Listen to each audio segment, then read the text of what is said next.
जना तेरा अनाचार यमुना तेरा वनाचार माधव माधव कुंज विहार कृष्ण कृष्ण कृष्ण कृष्ण हरे हरे राम राम राम हरे कृष्ण हरे कृष्ण कृष्ण कृष्ण हरे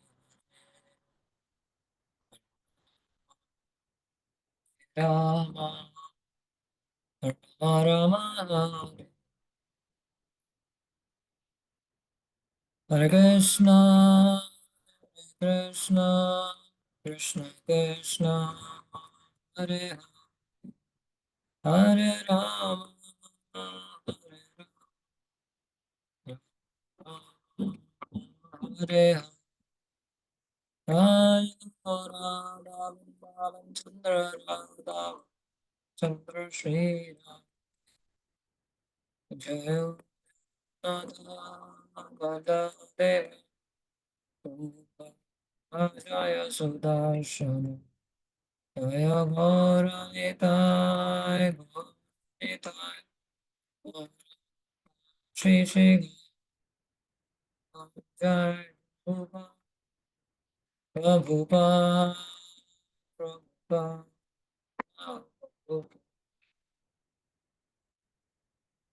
श्री हरिनाम संकीर्तन की जय श्रील प्रभुपाद की जय। ओम नमो भगवते वासुदेवाय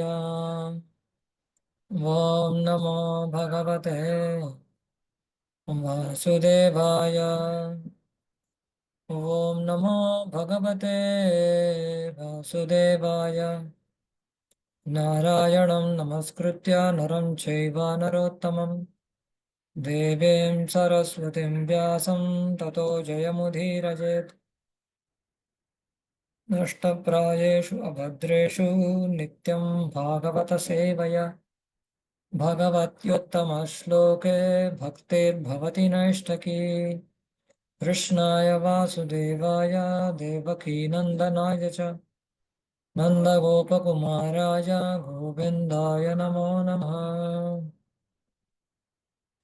ॐ अज्ञानतिमिरान्धस्य ज्ञानाञ्जनशलाकया चक्षुरुन्मिलितं येन तस्मै श्रीगुरवे नमः। श्रीचैतन्यमनोभीष्टं स्थापितं येन भूतले स्वयं रूपः कदा मह्यं ददाति स्वपदान्तिकम् वन्देऽहं श्रीगुरो श्रीयुतापदकमलं श्रीगुरून् वैष्णवांश्च श्रीरूपं साग्रजातं सहगणा रघुनाथान्वितं तं सजीवम् साद्वैतं सावधूतं परिजनसहितं कृष्णचैतन्यदेवं श्रीराधाकृष्णपादान् सहगणललिता श्रीविशाखान्वितांश्च नमः ॐ विष्णुपादाय कृष्णप्रेष्ठाय भूतले श्रीमते भक्तिवेदान्तस्वामिनिधि नामिने नमस्ते सारस्वते देवे गौरवाणी प्रचारिणे निर्विशेषशून्यवादी पाश्चात्यदेशतारिणे नमो महावदन्याय कृष्णप्रेमप्रदायते कृष्णाय कृष्णचैतन्य नामिने गौरत्विषे नमः। हे कृष्ण करुणा सिन्धु दीनबन्धो जगत्पते गोपेश गोपिका कान्ता राधा कान्ता नमोऽस्तुते तप्तकाञ्चन गौराङ्गी राधे वृन्दावनेश्वरी वृषभानुसुते देवी प्रणमामि हरिप्रिये वाञ्छाकल्पतरुभ्यश्च कृपा सिन्धुभ्य एव च पतितानां पावनेभ्यो वैष्णवेभ्यो नमो नमः। जय श्री कृष्ण चैतन्य प्रभु नित्यानंद श्री अद्वैत गदाधर श्रीवासादि गौर भक्तवृंद हरे Krishna Krishna Krishna Hare Hare Hare Ram Rama Rama Hare Hare.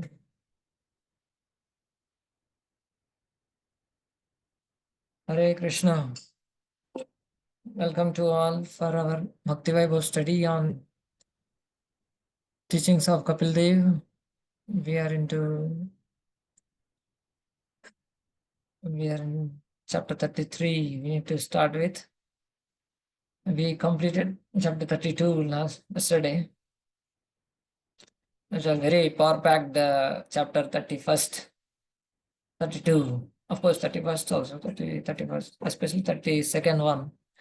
More philosophical aspects. 32, 33 is more of how Devhuti is grateful and offering prayers, and then Lord departed, and how Devhuti performed austerities and she attained perfection. But 31, 32 has a lot of philosophical aspects, bhakti aspects, and karma, jnana, bhakti, yoga. All these aspects are very condensed in 31st, in 32nd, sorry. We have seen how the Supreme Lord, Bhagavan aspect of the Supreme Lord, the complete aspect, the Bhagavan, Supreme Lord, that aspect is that aspects has all other aspects of Supreme Lord. The impersonal Brahman and Paramatma feature, everything is there. And examples are also given to understand how Supreme Lord is manifesting all these aspects. And then finally, how to practice that, how to become detached, how to practice detachment to attain the perfection of all other process also. All other process also trying to understand Supreme Lord, but at their levels. They all other processes reveal the aspect of Supreme Lord according to their qualification and their level of practice.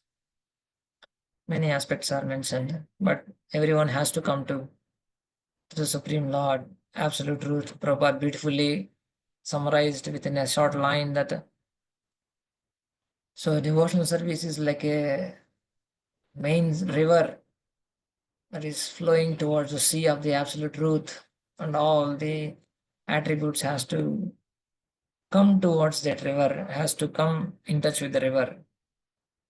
Then only they can also come in contact with the ocean or the sea, basically. Otherwise, they cannot themselves, they cannot approach the sea. Tributes, small channels.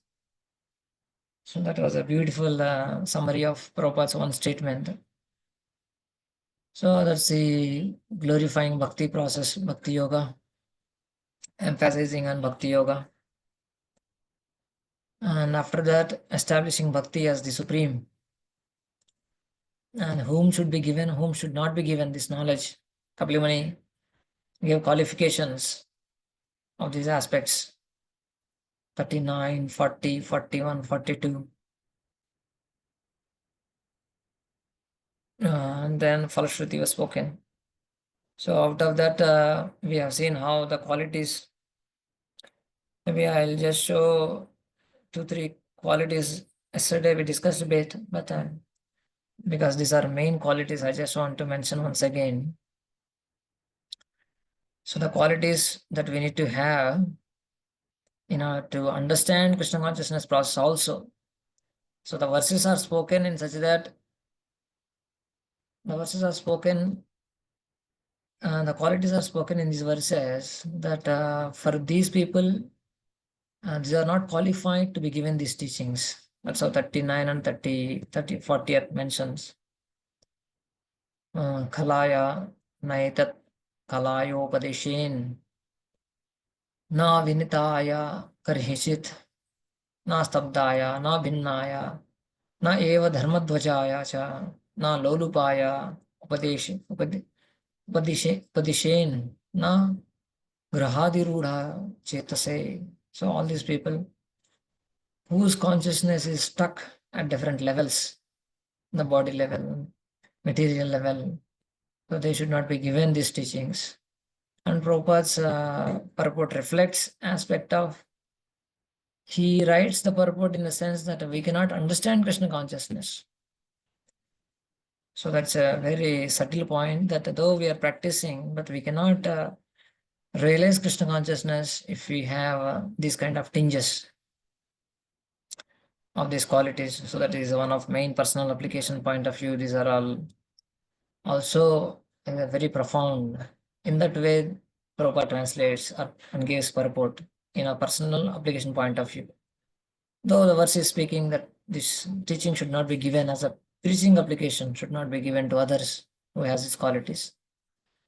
So both can be very wonderful ways to see how to see the qualification of those people whom should be given this knowledge. Also, for ourselves to practice, so we need to be also cleared of all these contaminations. So some points about these qualities mentioned are 39 and 40 together. Na bhaktaya chame jatu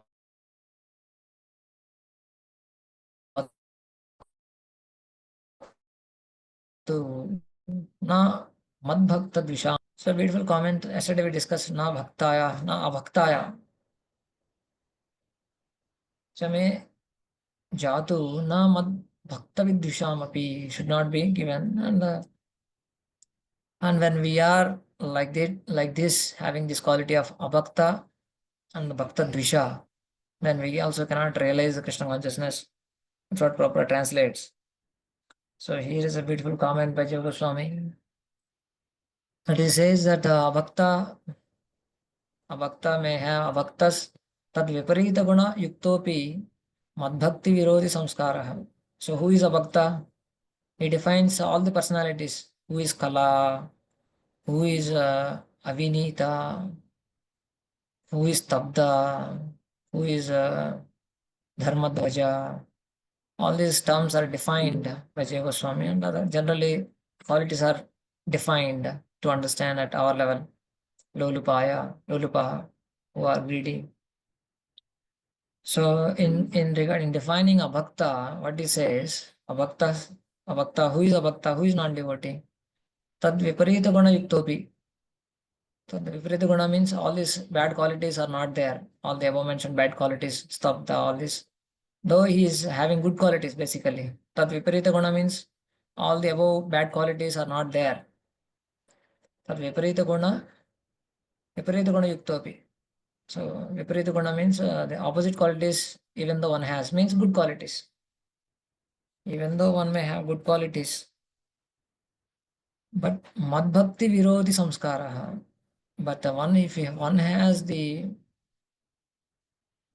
virodhi samskara, the bhakti virodhi samskara, one who has aversion towards devotional service, that kind of internal samskaras, if one has, then he is called a bhakta, then he is non-devotee.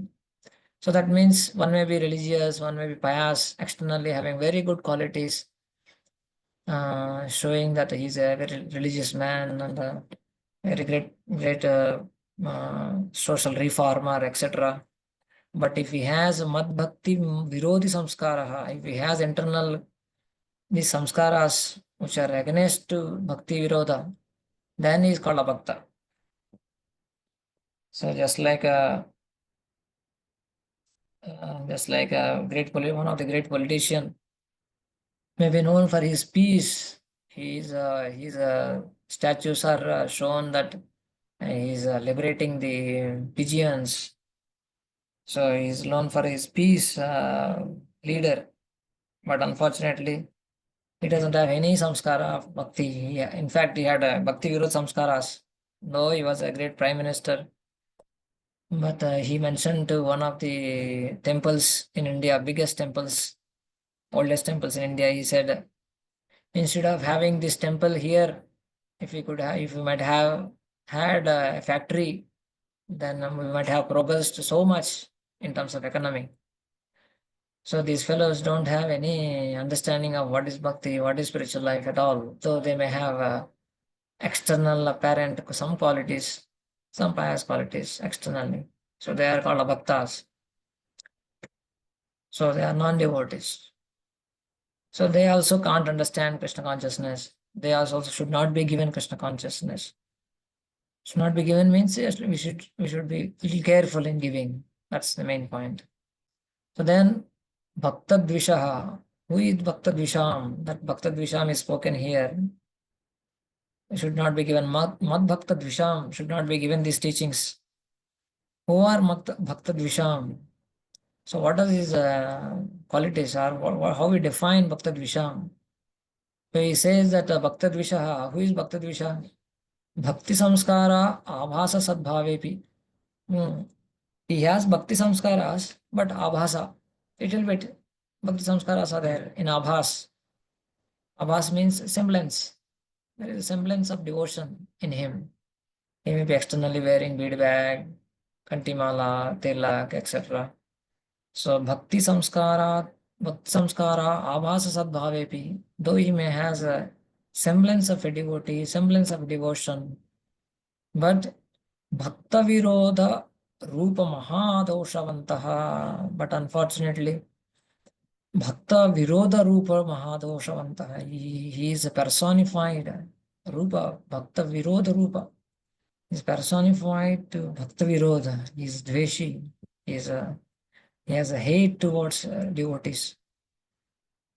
So that's how he is defined as Bhakta Dvisha. So Bhakta Dvisha means those who are externally may have semblance of devotion, wearing kanti mala, japa bead bag, and doing some kind of devotion, but internally if he has that kind of hate towards devotees, then also he cannot experience Krishna consciousness. He cannot realize Krishna consciousness. So that very profound insight given by Jiva Goswami. So Bahutvam Bhakta Dvisham. Bahutvam means there are plural is spoken. Mad Bhakta Dvisham. It's plural is spoken. Not just one, but many are spoken. Bahutvam.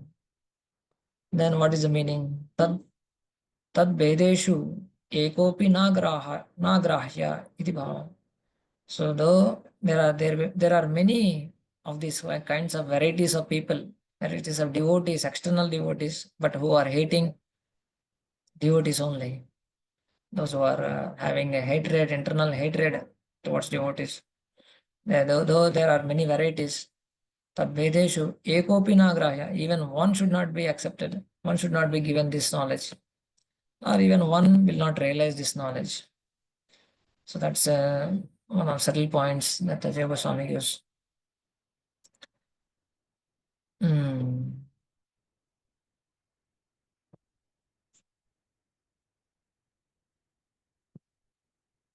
So that was about Jiva Goswami, especially about abhaktaha.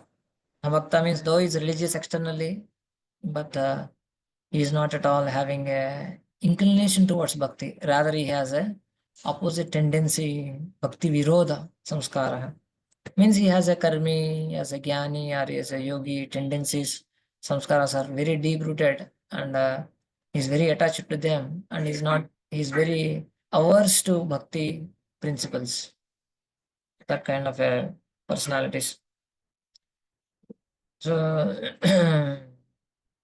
especially like Daksha was very much Bhakta Dveshi in the sense that though he was showing externally some respect towards Brahma, but he doesn't have any kind of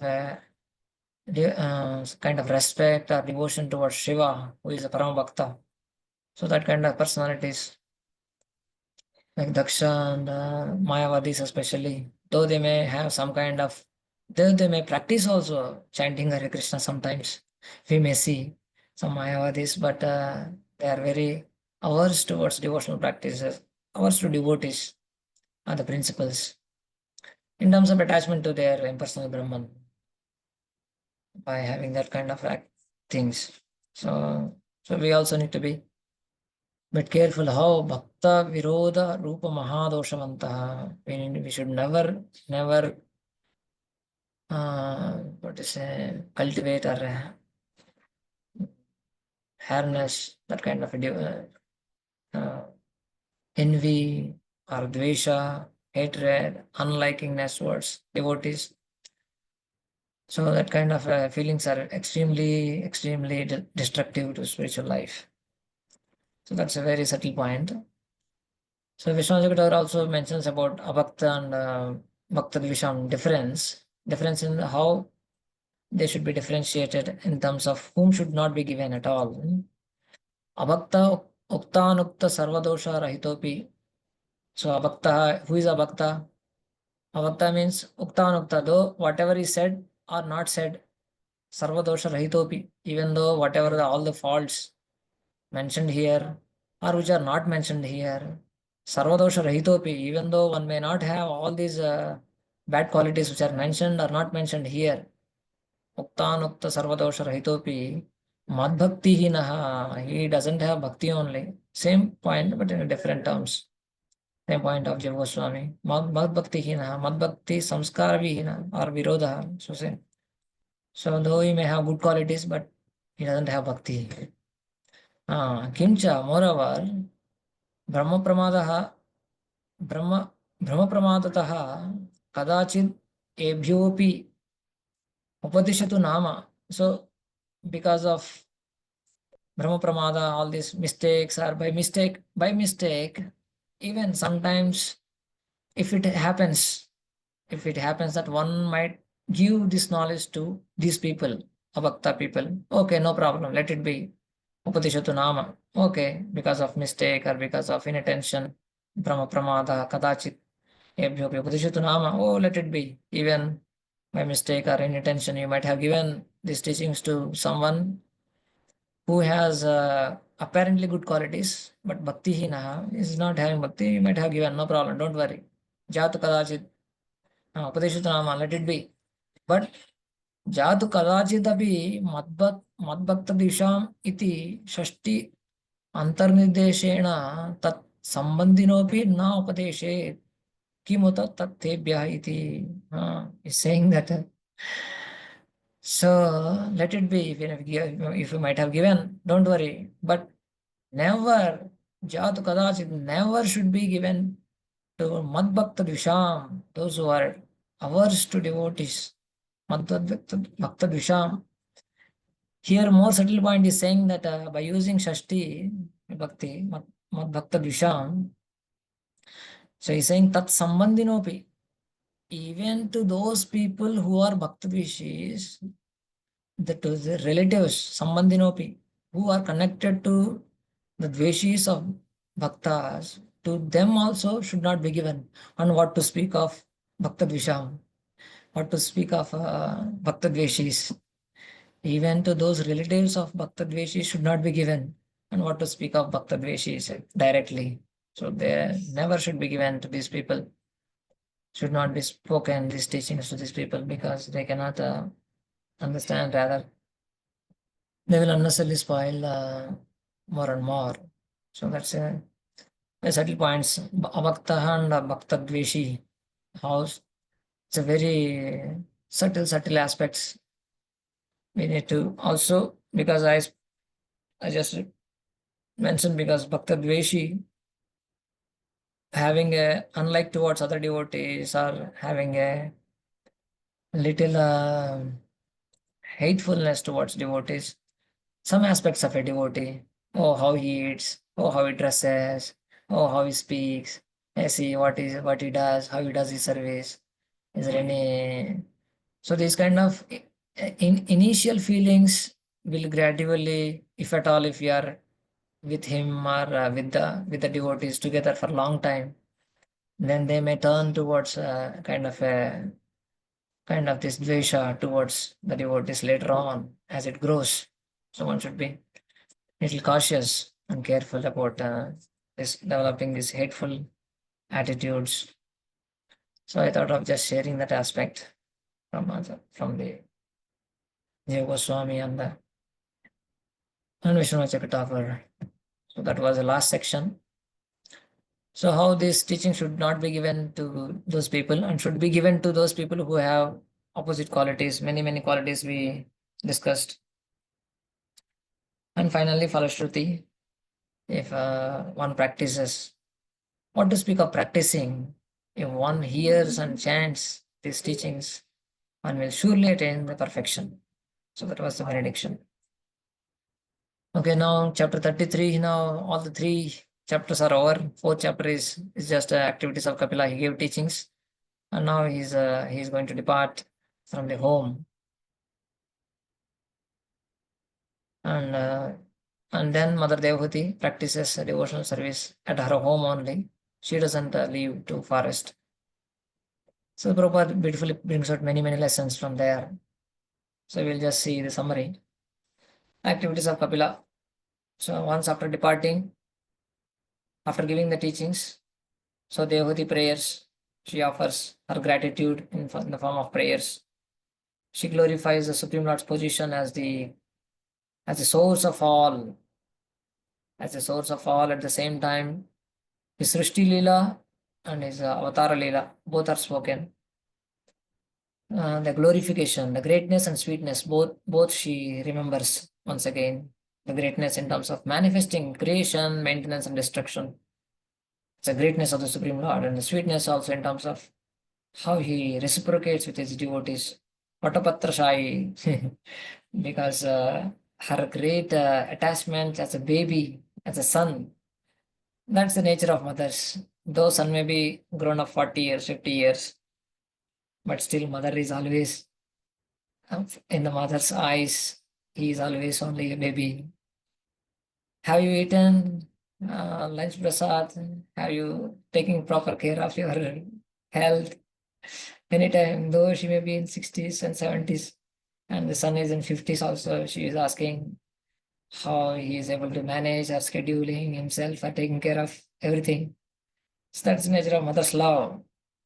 So Devati also is manifesting her love, is remembering Lord as a Vatapatra Shai, very famous pastime. It will come in 12th canto, Markandeya Rishi pastime, Vatapatra Shai, our Lord, taking rest on the banyan leaf and sucking the toe of his leg. Very beautiful, sweet, and chanting and charming pastime of that. She remembers that one. And then he glorifies the Lord's names, the very profound verses, two verses, the glory of the holy name, in terms of comparing with darshan. So I am taking darshan of you. What to speak of darshan? Or if one chants the holy name, he is delivered. Not just delivered, he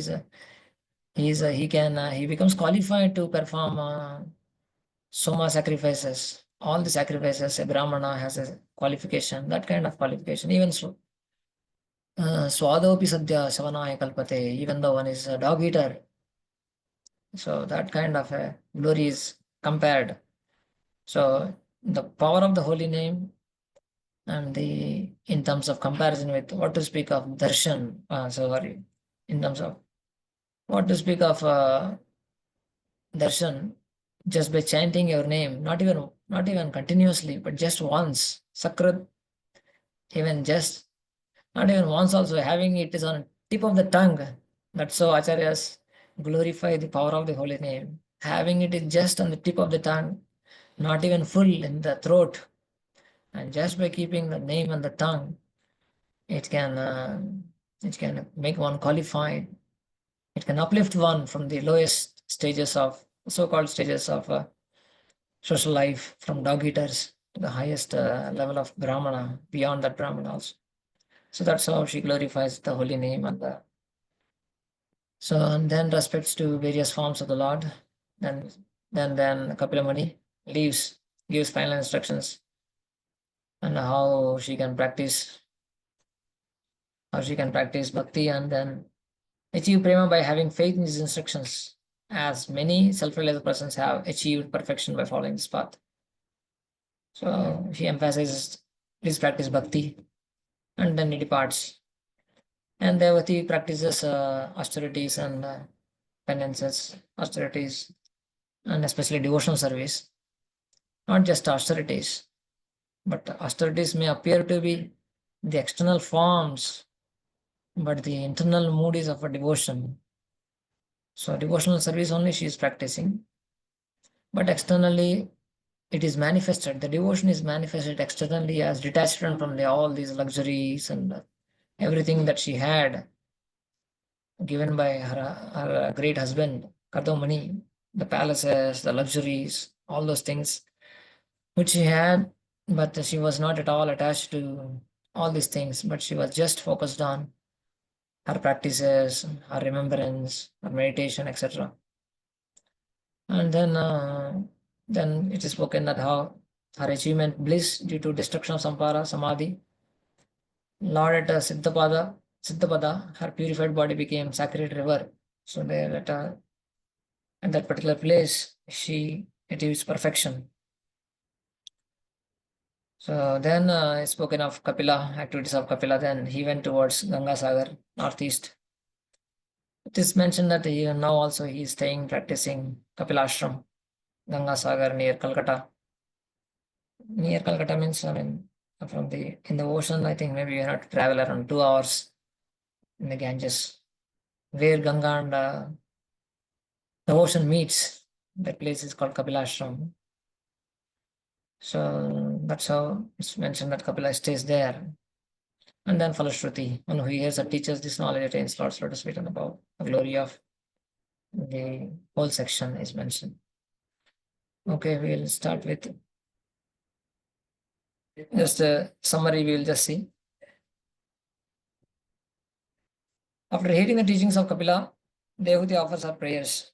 Then Kapila gives final instructions to her and leaves to Ganga Sagar. Devahuti follows those instructions and perfects her life.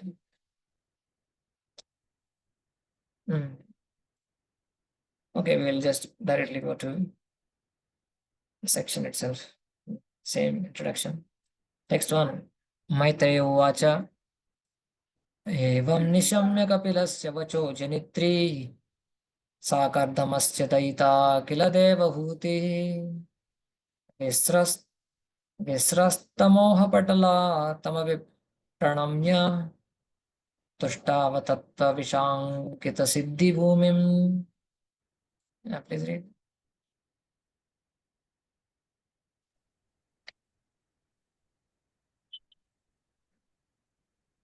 Sri Maitreya said, thus Devuti, the mother of Lord Kapila and the wife of Kardam Muni, became freed from all ignorance concerning devotional service and transcendental knowledge.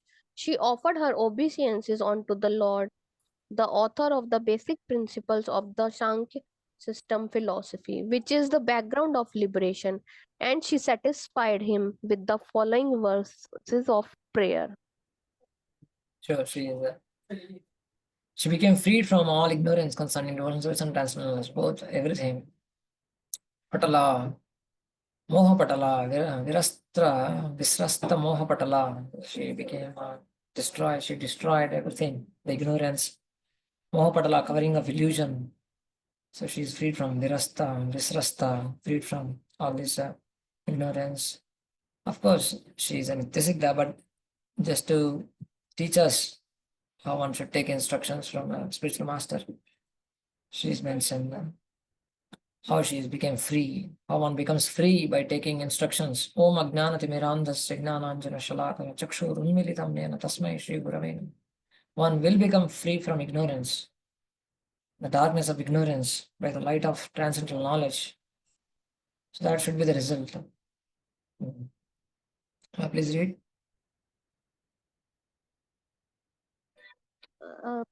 Prabhuji screen. Yeah, sorry. Is recorded. Is recorded. Yes, recording is going on. Okay. Yes, please. The system of philosophy enunciated by Lord Kapila before his mother is the background for situation on the spiritual platform. The specific significance of this system of philosophy is stated herein as Siddhi Bhumin. It is the background of the salvation. The system of specific significance of system of philosophy is a background, salvation. It means it gives a foundation. It can be a foundation, detachment. Basically, Sankhya, the goal of Sankhya is to become detached. Sankhya basically is analysis. Generally, let us suppose when we see a gulab jamun, we may be attracted. we will be attracted generally.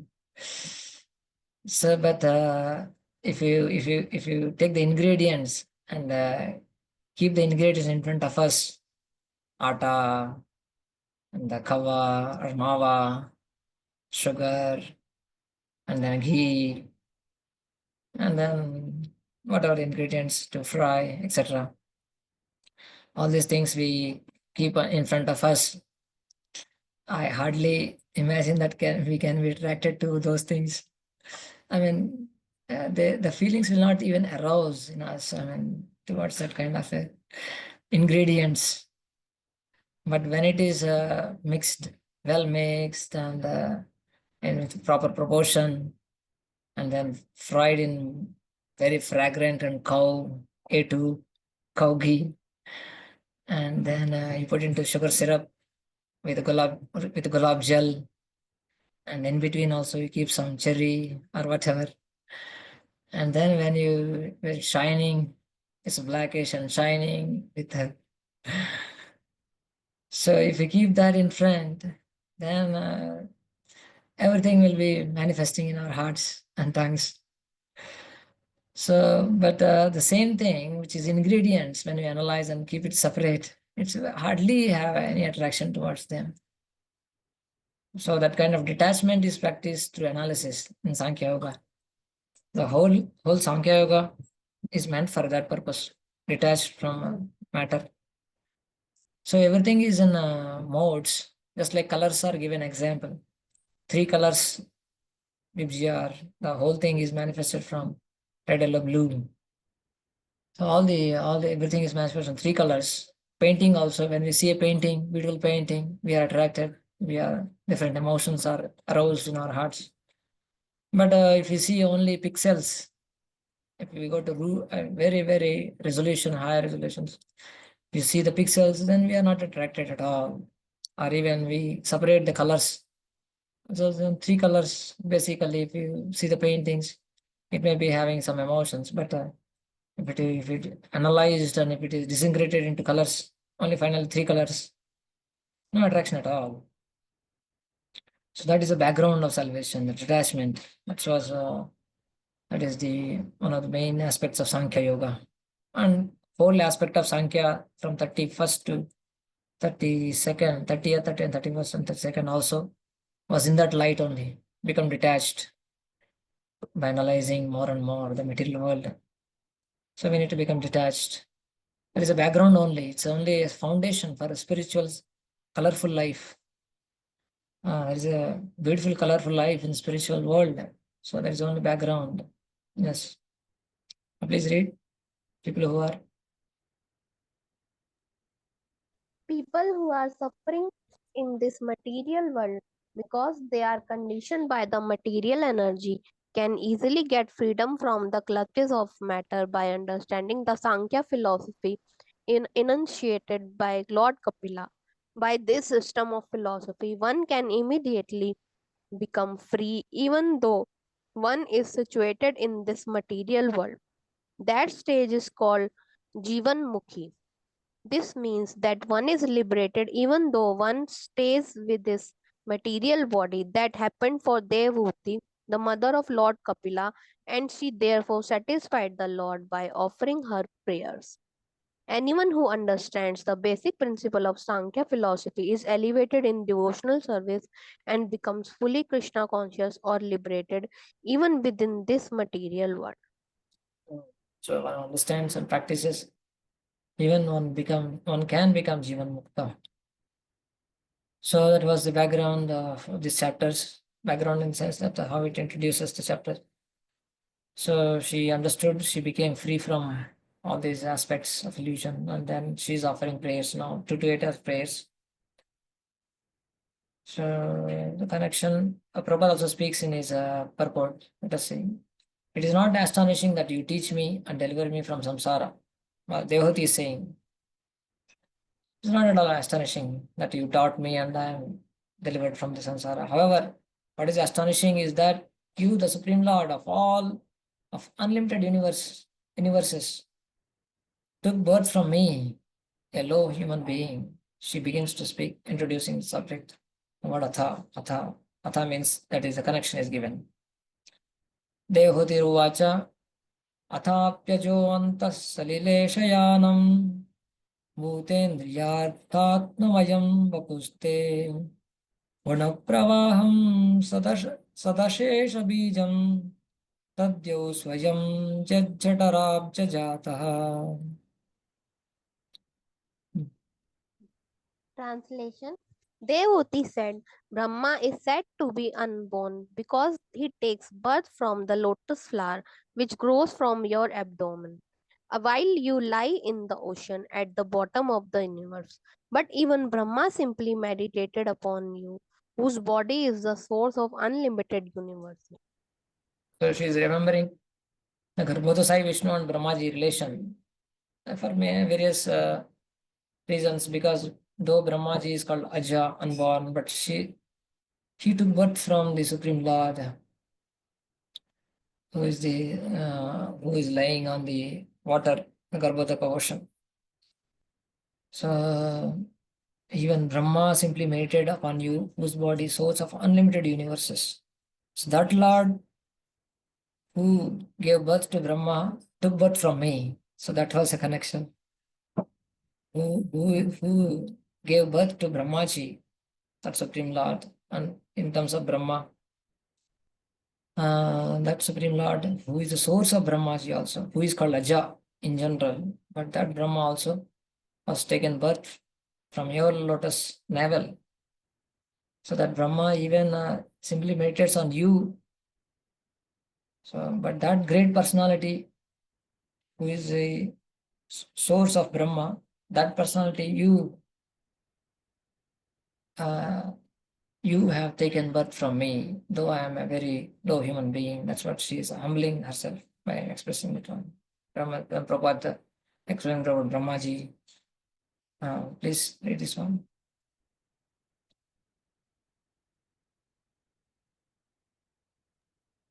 Devoti said, You are the background of the material manifestation and all created energy. Therefore, you're delivering me from the clutches of Maya by explaining the system of Sankhya philosophy is not so astonishing. But your being born from my abdomen is certainly wonderful, because although you are the source of all creation, you have so kindly taken birth as my child. That is the most wonderful. Your body is the source of all the universes, and still you put your body within the abdomen of a common woman like me. To me, that is the most astonishing. Prabhupada is almost explaining the Acharya's commentary. Prabhupada explained about Brahmaji and how the Garbhoda Sai Vishnu and his aspects, explaining his purport. Okay, so then how she's continuing her prayers, continuing the theme of creation, the greatness of the Lord. स एव विश्वस्य भवान् विदत्ते गुणप्रवाहेन विभक्तबीर्यः सर्गाद्यनीहो अविधाताभिसन्धे आत्मेश्वरोऽतर्क्यसहस्रशक्तिः. Translation. My dear Lord, although personally you have nothing to do. Yeah, you can continue without brackets. You have distributed your energies in the interactions of the material modes of nature, and for that reason, the creation, maintenance, and dissolution of the cosmic manifestation take place. My dear Lord, you are self determined and are the supreme personality of Godhead for all living entities. For them, you created this material manifestation, and although you are one, your diverse energies can act multifariously. This is inconceivable to us. He is glorifying now the Supreme Lord, how he has multifarious energies, distributed energy, Vivakta Viryaha, and he is manifesting through modes of mental nature. Everything is manifested through modes of Guna Pravahena, is manifesting by inducing time into Prakriti. So he manifested the gunas to activate them, and thereby sarga, creation, sargadi. He manifested creation and destruction, etc. And then she's glorifying how though you don't have any kind of desire to enjoy this world, but you create this material manifestation for the living entity's sake. So, so you have Supreme Personality of Godhead for all living entities. Means because you are Supreme Lord for all living entities, because of concern for them, you create all these things, not for your own enjoyment, because you are free from all this aniha. You don't have any desire. So, but because you are Atmeshwara, because you are Supreme Lord of all living entities, and because of concern for them, because they are always after enjoyment, independent of you. So you manifest these universes with your diverse energies. So this aspect is very inconceivable to us. She's expressing. Read this one.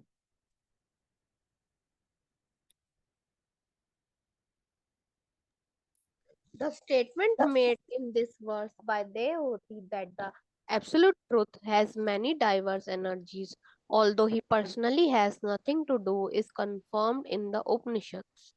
Yeah, Prabhupada quotes many times. Natasya karyam karanam cha vidyate, natas samascha vidhigasya drishyate. Samasya vidhigasya drishyate.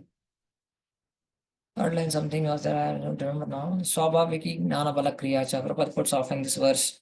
Natasya karyam karanam cha vidyate. He doesn't have any desire to do anything. He doesn't have any obligation to do anything at all.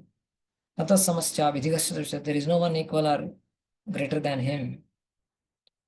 That's how Prabhupada translates the same thing here. But he does for the sake of living entities. So although you personally don't are not doing anything, so but still he does in terms of creation is only for the sake of living entities. That's right somewhere. I think here. Please read this one. Why is the creation made? Since the Lord is the supreme personality of Godhead for all living entities, He created this material manifestation for those living entities who wants to enjoy or lord it over material nature. Continue. As the supreme Godhead, He arranges to fulfill their various desires. It is confirmed also in the Vedas. Eko bhuvanam yo vidhati kaman. The Supreme One supplies the necessities of the many living entities. There is no limit to the demands of the different kinds of living entities, and the Supreme One, the Supreme Personality of Godhead, alone maintains them and supplies them by His inconceivable energy. So Supreme Lord makes not for his own enjoyment, just like a spider. Example is given for creation also. In same Kadamani section, I think you might have read and heard. Remember, just like a spider, Urnanabhi creates the web, net web. He creates out of his own energy, and he is not caught in that web. Though he is creating the web, but he is not caught up in the web. So similarly, Supreme Lord, though he creates the whole creation, but he is not caught in this universe. He is beyond this universe. He's aloof from the universe, transcendental to the universe. But in the case of Varnanabi, the spider may have a selfish enjoyment from the creation to get a prey which is stuck, which may stuck to the web. But opposite to that, Supreme Lord doesn't have any kind of desire from this creation except to please the living entities, supplying whatever they need. Eko bhavanam yogatati kaman. So that is the main aspect of, because he is the father. His duty is to supply. That's the nature of the father. Whatever the condition of the son may be, though son may be mad, son may be erotic, or is physically handicapped, or whatever situation he may be in, the father feels that kind of responsibility towards dependents. So that's how he provides everything. So Devoti is glorifying the Supreme Lord's position.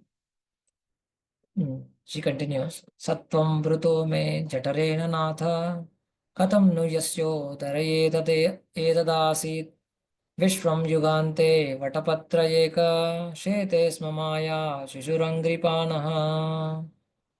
Translation: As the Supreme Personality of Godhead, you have taken birth from my abdomen. O my Lord, how is that possible for the Supreme One who has in his belly all the cosmic manifestation? The answer is that it is possible, for at the end of the millennium, you lie down on a leaf of a banyan tree, and just like a small baby, you lick the toe of your lotus foot. Or is so astonishing to her that how you, the Supreme Lord, having a multifarious universes in your abdomen, but still uh, you are taken birth from my abdomen. I'm just seeing this. Just one second, Thakur's beautiful commentary. We'll just read 31, I think.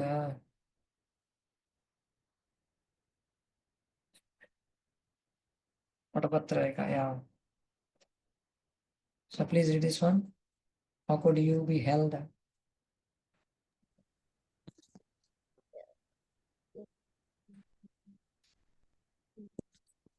How could how could you be held in the womb of a person like me, a human? You alone should explain the astonishing cause. How can you say this to me? I am your child. True, Yeah, you this is are a spoken. son. These quotations is spoken by our Supreme Lord. He's asking, how can you say this to me? I'm your child. Continue. True, you are a child. As a baby, you sleep on a banyan leaf at the time of destruction of the universe. For what purpose? In this way, the people of the world who are accustomed to caring for children can meditate on me. Thus, that form of a baby is merciful. The sweet pastime suitable for the baby is described. He sucks his big toe. All intelligent men will give up other happiness and become submerged in the sweetness of my feet. Thinking that he would like to experience that taste, the baby sucks his toe. Uh, so he is revealing how internal dialogue is going on. So what mentioned, how could you held in my womb? Oh, you only should explain this cause. So when Kapil Muni says that, how can you say this to me? I am your child. True, you are child, but I'm remembering this pastime of the baby sucking toe. For that purpose, I mean, as you lie, and that pastime is very much astonishing, very much inspiring to me. That Mother Devati is remembering that one. So what's the purpose? Yeah, just like people care for children, babies, etc. When they see the child, and they also can remember this pastime how Mother Devati cared for Kapila. So that kind of meditation will purify them by remembering how Mother Devati cared for Kapila, and wonderful. These two pastimes definitely purify everyone. जन्म कर्म च मे दिव्यम एवं यो वेति तत्वतः त्यक्त्वा देहं पुनः जन्म नैति मामेति सोचन. So Janma Karma, how the Supreme Lord's pastimes are so wonderful, so correlated with the human activities. So that's how it's a meditation. It's an opportunity to meditate. That's what Vishnu Thakur is bringing out that point. So the sweet pastime suitable for the baby is described. So what they do generally, the babies generally they suck their toes. So Lord is thinking, all intelligent men will give up other happiness and become submerged in the sweetness of my feet. So how is that? So he was thinking himself, and thinking that he would like to experience the taste.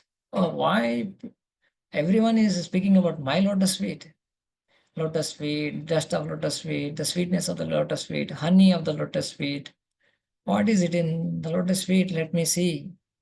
So that's how his baby sucks his toe. So that's the beautiful insight of the sweetness explained by Acharyas. Now Prabhupada explains almost the same. Uh, he takes from Acharya's commentary. Yeah, then Prabhupada explains how the Supreme Lord, he himself can't understand his sweetness.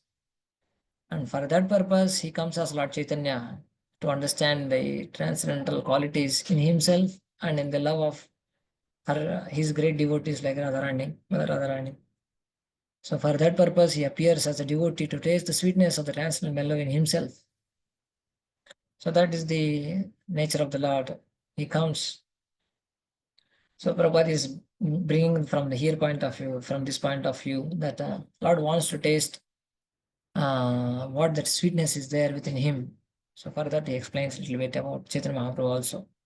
And basically Mother Devhuti is remembering the wonderful pastime of Vatapatra Shai. See, for the astonishment of how the Supreme Lord took birth from my womb, how it's so amazing. She was overwhelmed by that remembrance itself. Yeah. So now she's continuing her prayer, her glorification. त्वं देहतन्त्रप्रशमाय पाप्मानां निदेशभाजां च विभो विभूतये यथावतारस्तव शूकरादयस् तथायम् अप्यात्मपथोपलभ्यते. Translation: My dear Lord, you have assumed this body in order to diminish the sinful activities of the fallen and to enrich their knowledge in devotion and liberation. Since these sinful people are dependent on your direction, on your own will, you assume incarnations as a boar and as other forms. Similarly, you have appeared in order to distribute transcendental knowledge to your dependents.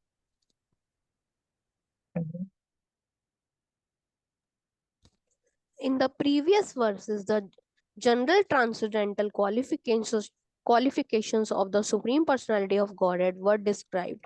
Now, the specific purpose of the Lord's appearance is also described. Mm. You have appeared in order to distribute the transcendental knowledge to your dependents. परित्राणाय साधूनां विनाशाय च दुष्कृतां धर्मसंस्थापनार्थाय सम्भवामि युगे युगे. So Lord establishes whenever he comes dharma and also parodharma, not just dharma itself, especially relishes the transcendental activities, transcendental pastimes with his devotees, and establishes parodharma. So parodharma is the transcendental knowledge, to distribute the transcendental knowledge. That is the main purpose that he is coming.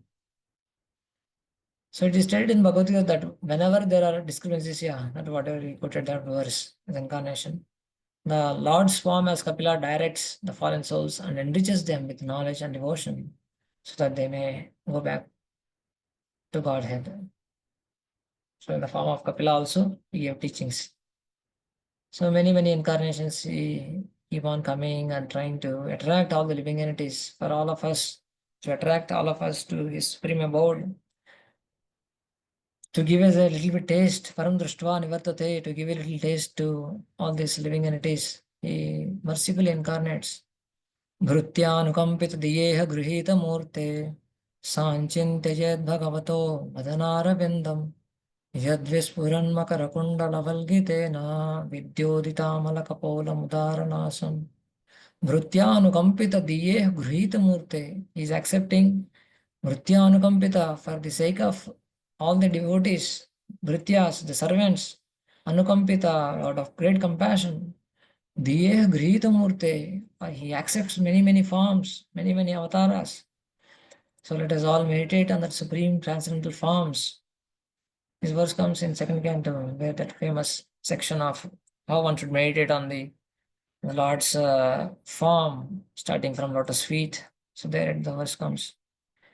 So we need to meditate on all these wonderful aspects of the Supreme Lord in order to become free from all this, not only just become free from this mental contamination, but to relish and to praise the Supreme Lord. So Mother Devahuti glorified the connections with the pastimes and with incarnations.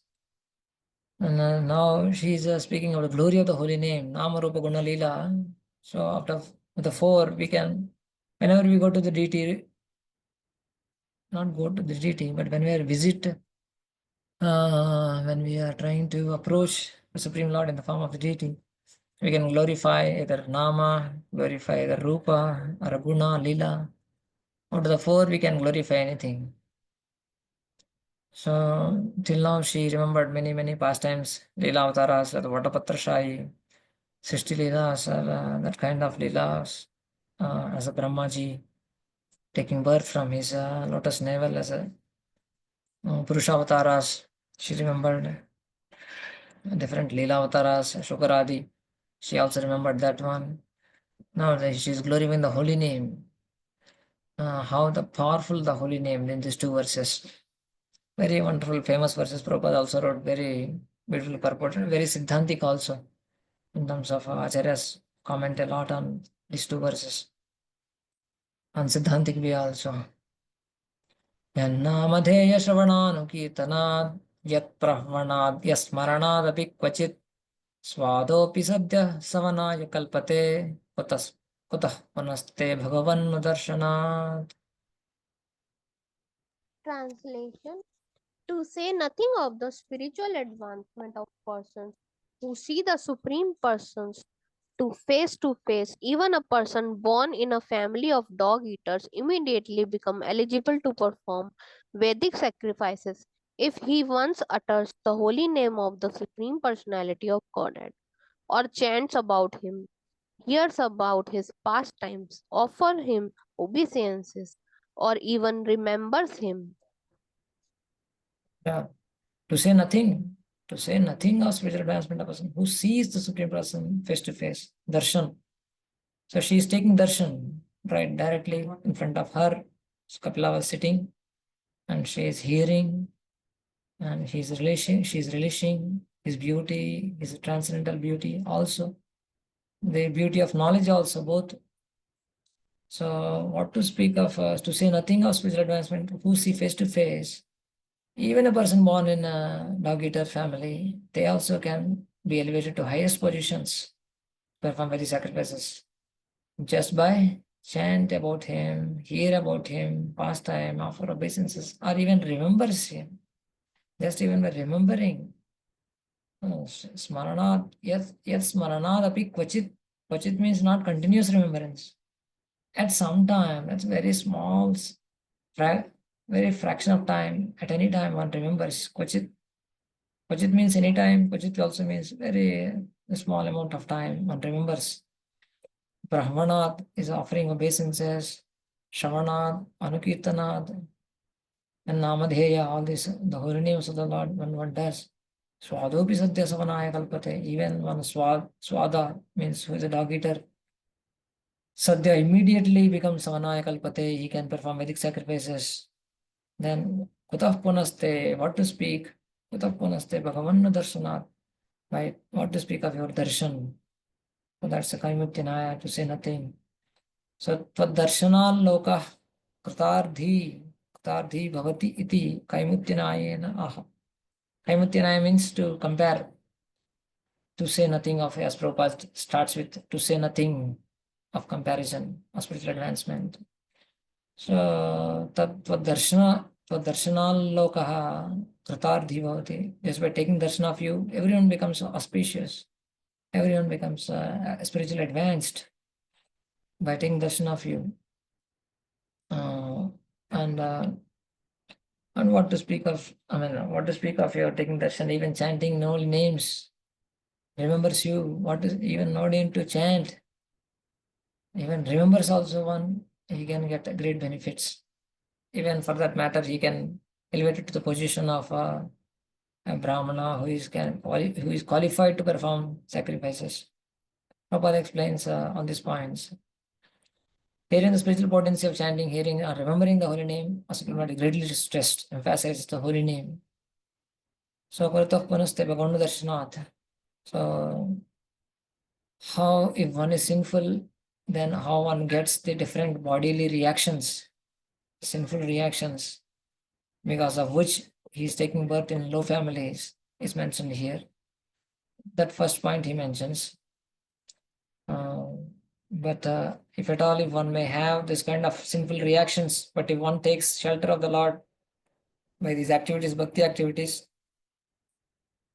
the Supreme Lord makes him immune to all these reactions. So if one, by chanting holy names, he becomes immediately cleared of all reactions, sinful reactions, then what is said to be said of those persons who see him face to face? So that kind of a comparison. Swadhapi Satyasavana here explains more deeply of how a person can become qualified to practice, to perform sacrifices, Vedic sacrifices. Read this one. A person born in a family of the low caste, which is accustomed to eat dogs, is so positioned due to his past sinful activities. But by chanting or hearing once in pureness or in an offenseless manner, he is immediately relieved of the sinful reaction. Uh, but makes it qualified, hearing once in pureness or in offenseless manner. So that makes him more highly qualified than the Brahmana also. Please read this one. But a person who chants the holy name of the Lord, even if born in a family of chandalas, dog eaters, does not need reformation. Simply by chanting Hare Krishna, he immediately becomes purified and becomes as good as the most learned Brahmana. Yeah, a Brahmana may take birth in family of Brahmanas, but he has to undergo all the samskaras. So he has to thread ceremony or initiations, reformatory process. So many things he has to undergo before performing sacrifice. So, but a person who chants the holy name, though his birth is not even Brahmana, but is Chandala, but he doesn't need any reformations. So that kind of comparison is given. Read the third point. Sridhara Swami especially remarked in this connection, Anena Pujyavaraha Lakshayate. Some caste Brahmanas remark that by chanting Hare Krishna, purification begins. Of course, that depends on the individual process of chanting. But this remark of Sridhara Swami is completely applicable if one chants the holy name of the Lord without offense, for he immediately becomes more than a Brahmana. Hmm. So very subtle point Prabhupada is making that of course that depends. No, here some caste brahmanas remark that by chanting Hare Krishna purification begins. Is saying so they think something that okay, you can chant Hare Krishna, very good. Then you start purifying yourself in this life, and then you give up this life, and then you born again as a brahmana family, and then you can take up the process, and then you can become perfect. No, that is not mentioned here. That's Prabhupada's point. It's not like that. It's not that Hare Krishna, chanting Hare Krishna, purification begins. Yeah, purification begins. That's what Prabhupada is saying. Of course, that depends on individual process of chanting. So individual process of chanting means that one may be at level of offensive chanting, offensive chanting, pure chanting. But if one comes to stage of without offense, then he is more than a Brahmana. That's the main point. Currently, its purification starts, but one has the uh, one will definitely come to a higher stage if he chants without offense. He doesn't need to wait for another life. That is the main point. Uh, Conclude this one. As as Sridhara Swami says, Pujyavatam, he immediately becomes as respectable as a most learned Brahmana and can be allowed to perform Vedic sacrifices. If simply by chanting the holy name of the Lord one becomes sanctified instantly, then what can be said of those persons who see the Supreme Lord face to face and who understand the descent of the Lord as Devuti understands Kapil Dev? Again, proper coming to the main point. What to speak of those who can see the Lord face to face. So, immediately becomes respectful. And then Prabhupada explains about the first initiation, second initiation, and how one progresses, what is the difference, and how a disciple gradually becomes more and more fixed up in chanting Hare Krishna. A spiritual master sees that a disciple has become competent and purified by the process of chanting. He offers the sacred to the disciple just so that he will be recognized as 100% equal with Brahmana.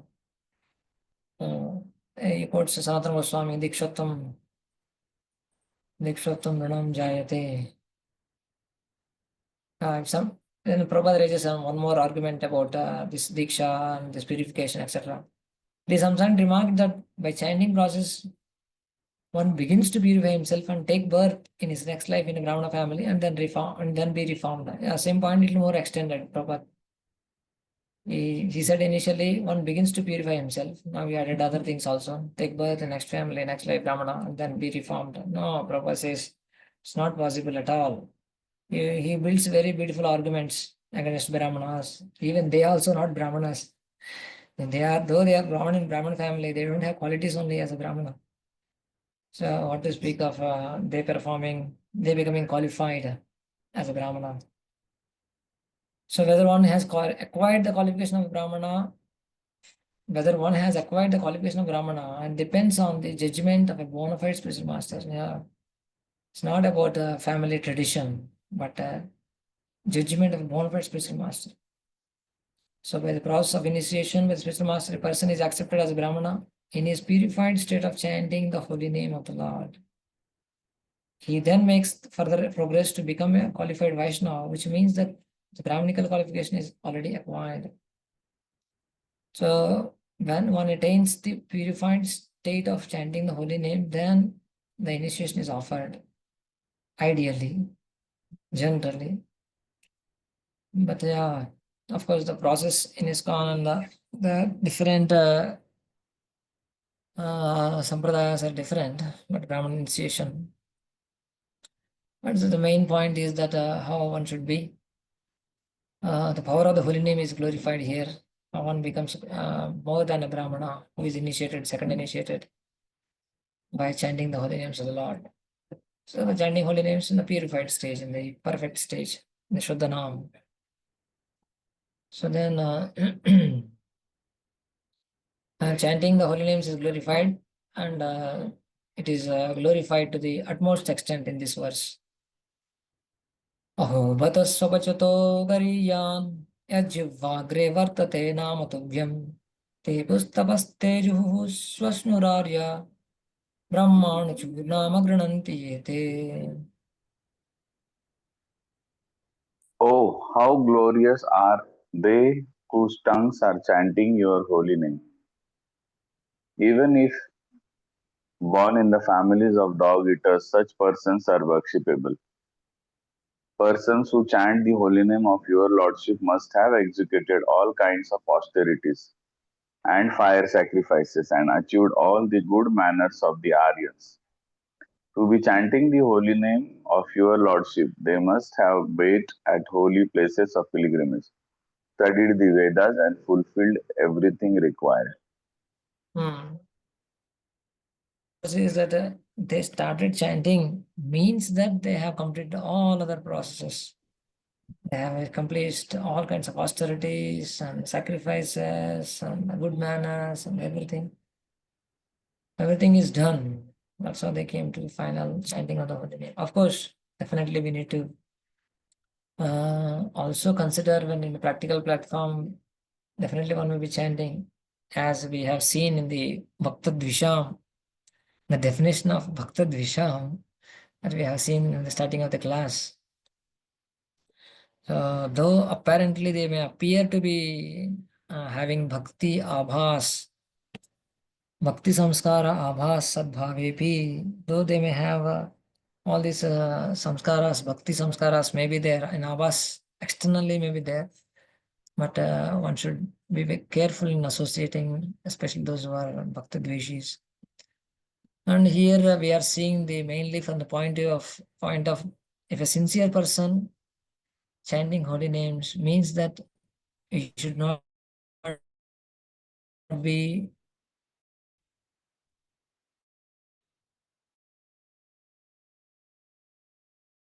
pinpointed for his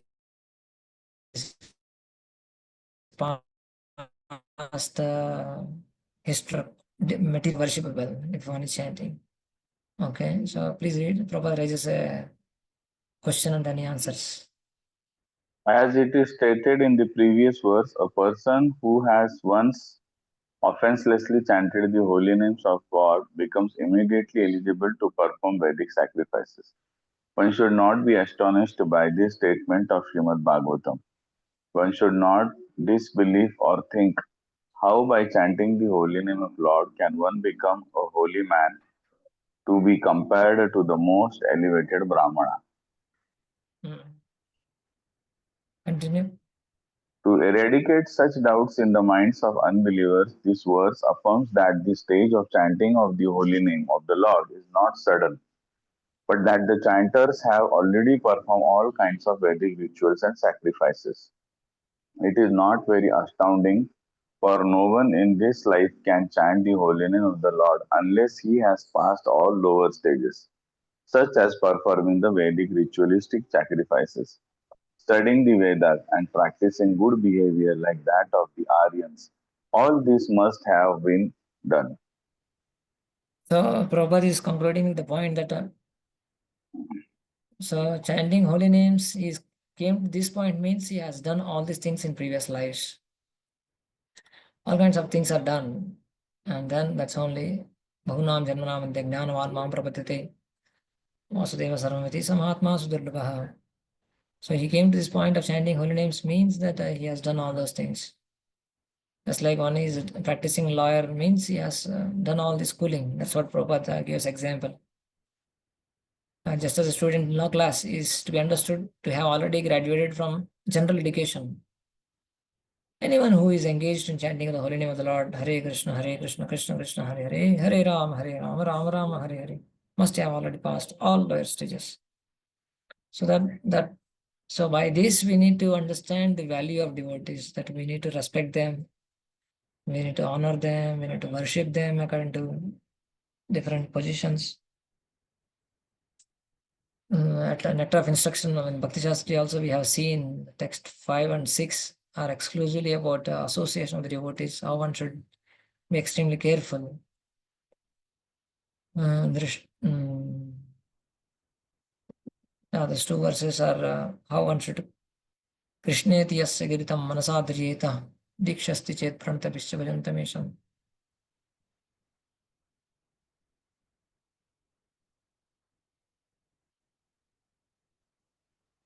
Whatever is mentioned is completed in the previous verse, sacrifices and austerities, going to all the holy places, and whatever is mentioned in this verse.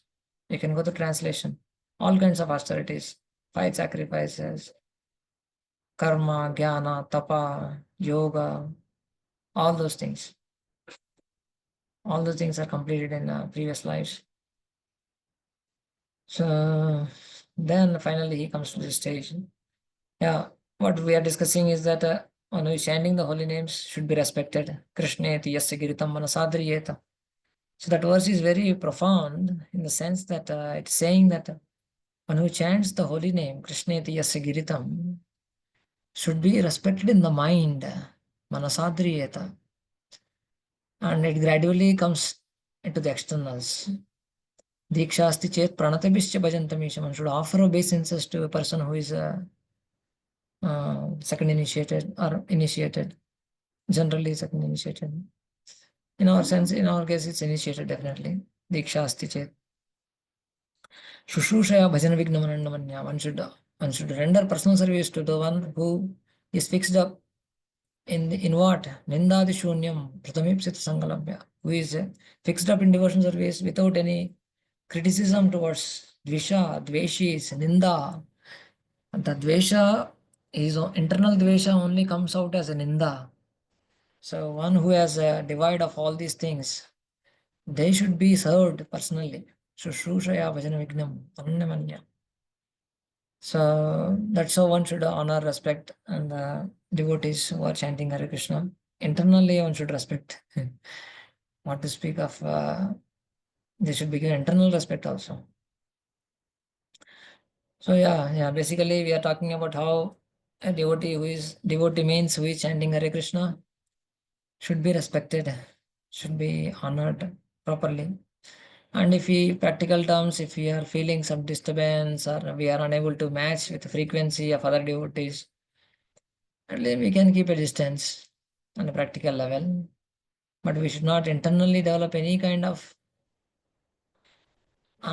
hatred or dvesha or any ninda, internal ninda or external ninda, etc. All these are very not at all conducive, not at all favorable for devotional service. So that is the main point. We need to appreciate that they have done all those things in this previous life. Of course, they may have some contamination, and everyone has some kind of contamination. Everyone is in the path of purification. So one should appreciate.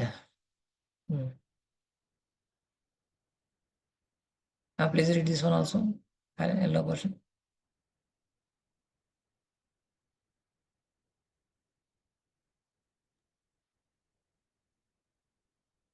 It is said that those who simply chant the holy name with the tip of the tongue are glorious. One does not even have to chant the holy name and understand the whole procedure, namely the offensive stage, offenseless stage, and pure stage. If the holy name is sounded on the tip of the tongue, that is also sufficient. It is said here in the Nam, a singular number, one name, Krishna or Ram, is sufficient. Yeah, quite a profound statements. How single name sufficient is Nama. Verse is mentioning Yajivagre Vartate Namatubhyam.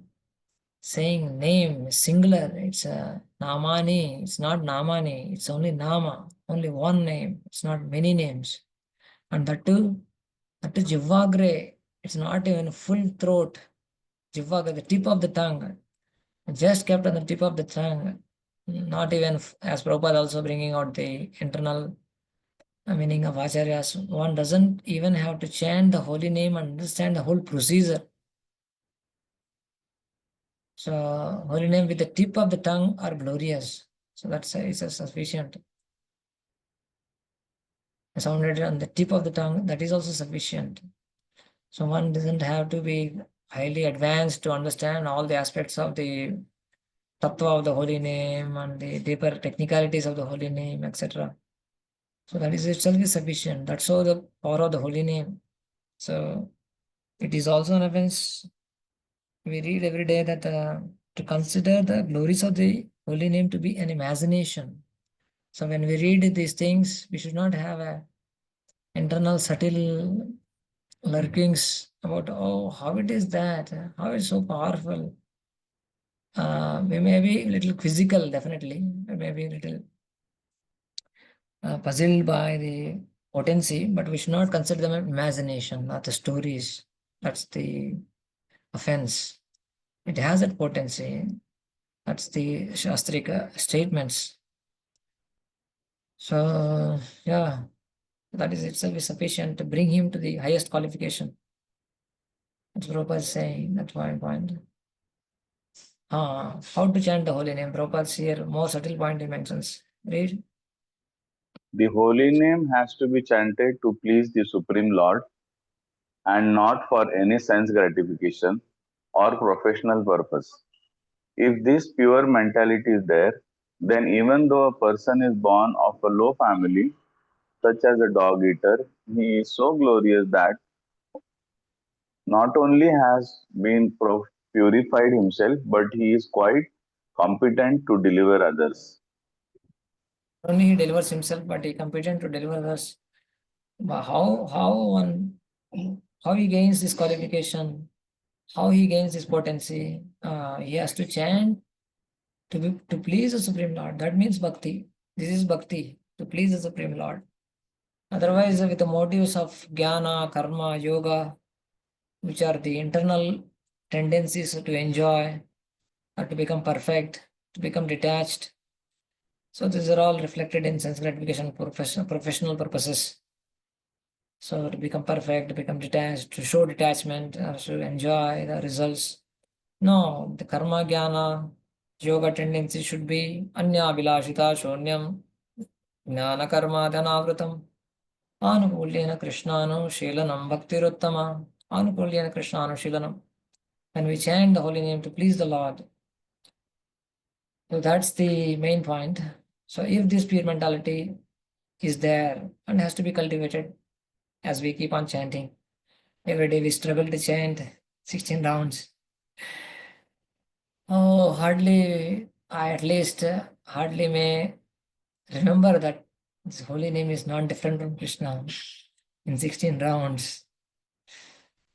So, what to speak of aspiring to please the Lord, to serve the Lord, and the meaning of the Lord. There are so many days, even not even once, remembering that the meaning of the mantra, what I am chanting. So, that's my condition currently. So, but yeah, I keep on practicing, understanding the tattva of the holy name. So at least for a practical application, we need to, on a daily basis, on a monthly basis, on a yearly basis, we need to have something to work on the holy name. Work on the holy names, attending the japa retreats once in a year, twice a year, and on Ekadashi day, especially spending time with the holy name or the tattva of the holy name. Or every day before chanting, we meditate on the what I am going to do now, 2 hours in the morning or in the day, basically. So what I'm going to do with the 2 hours. So these things need to be practiced. So then only there is improvement in the chanting of the holy names. Otherwise, over the years, just like the ignorance only increases with time. Time only increases the ignorance. Doesn't have any, unless there is a conscious effort, the ignorance will not be decreased. So we need to consciously practice certain things to improve our chanting of the holy names. As Prabhupada mentioning, of course, the glory itself is there, though we may chant with offenses, without offenses, and Shuddhanam and all, we may not have technical understandings, but it is always recommended and emphasized by Prabhupada himself that we need to come at least to the offenseless stage of the holy name, Namabhas, Aparadhanam to Namabhas, and then Shuddhanam. So Aparadhanam basically means that I have material desires and I am chanting to fulfill my material desires. That is called Aparadhanam. The tenth offense is the holy name is to maintain material attachments, even after understanding so many instructions. So if you keep on harboring or fulfilling, trying to fulfill the material desires while chanting the holy name, my Lord, please fulfill my desire to have some name, fame, wealth, post, position, some material things in this world. And it's not an ideal way of chanting, it's aparadhanam. But at least we may have desires, but we are endeavoring to purify our desires. My dear Lord, I don't want to. Adhanam, najanam, nasundarim, kavitam va jagadisha kamayi, bhajanmani janmanishwari bhavatat bhaktirayat. So the background music is going on in my mind while chanting. So the background music, just like while going to a office or a car or any program, we may have a lecture or a background music in our cars or vehicles or etc. So similarly, some background music goes on while chanting the holy names. Oh, I didn't do that. I didn't accomplish that. I forgot that. I forgot this. So he said like that. She criticized me. Oh, why did she say like that? So many things are going on. What is happening to my health? Or what is happening to my family? What is going on? So many things are going on as background music. But we need to change the background music to the prayers, just like Sikshastakam, third one, fourth one, fifth one. My dear Lord, I am your servant. Somehow or other, I have fallen into this ocean of material existence. Please pick me up and place me at your lotus feet. So that's how while chanting the holy names, Hare Krishna, Krishna Krishna, Hare Hare, Hare Ram, Ram Ram, Hare Hare. So the background music has to be changed. That change will happen over the period of time, but it has to be worked on. That's the main point. That it has to be given time. It has to be given some emphasis. Whomever we are inspired by about Japa retreat or Japa seminars, etc., we need to at least hear and attend and reform our Japa. Otherwise, though years may pass, but we don't experience much in the holy name, which is the central for our spiritual life. So the holy name has to be chanted to please Krishna, to please the Supreme Lord. This means bhakti. So that is emphasized here, and then Prabhupada quotes. So one point I just want to mention here about the holy name. What I read and heard from devotees and acharyas. I am at the level of counting the numbers. So we need to raise to chanting the mantras. At least we are attentive. Basically, chanting the mantras means we are a little more attentive now. I am at the level of counting the numbers, but we need to raise to the attention, chanting the mantras. Then calling the names of the Lord. That means we are more absorbed in the personally addressing the holy name. Hare Krishna means we are addressing the holy name. There is a meaning to the holy name. And then at the final stages, almost praying for the mercy of the Lord. That's how we need to raise ourselves from lowest platforms to highest and highest platform, higher platforms. That's the some points from regarding japa, what current acharyas mentioned.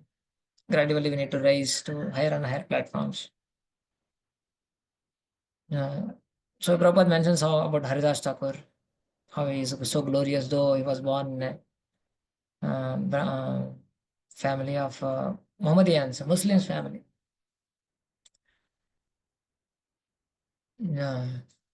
Prabhupada again points out all the Smarta Brahmanas and all these people who criticize the devotees because of the qualification they have, apparent qualification, hereditary qualification. So they have their own opinions. They are saying that they have opinion that. Please read this one. There is a hereditary class of Brahmanas called the Smarta Brahmanas. However, who are of the opinion that even if such persons who are chanting the holy name of the Lord are accepted as purified, they still have to perform the Vedic rites or await their next birth in a family of a Brahmanas so that they can perform the Vedic rituals. But actually, that is not the case. Such a man does not need to wait for the next birth to become purified. He is at once purified. So, someone may say, we accept, okay, you are all purified, no problem. But still you have to take next birth in order to become a qualified Brahmana. No, not at all. You are at once purified. That is the potency. So that's what Prabhupada glorifies. All these words, many words are glorified. Please go through wonderful purport. I will just complete some of the verses. Oh, yeah, that's the main point of the verse is that how the holy name is so powerful that even all these personalities like Swada, who is a dog eaters, even not just full holy name, so one holy name.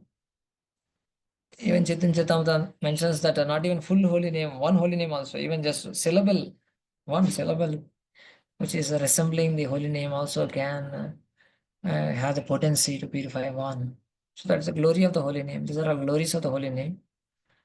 By that, that's how the Supreme Lord's holy names are glorified. And Mother Devhuti's point is that so your just holy name is with such kind of a slight effect of the holy name can purify. And what to speak of your darshan.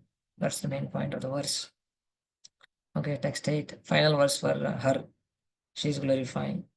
Tam tvamaham brahma param pumansam pratyakshrotasya samvibhavyam स्वतेजसा ध्वस्तगुणप्रवाहं वन्दे विष्णुं कपिलं वेदगर्भम्.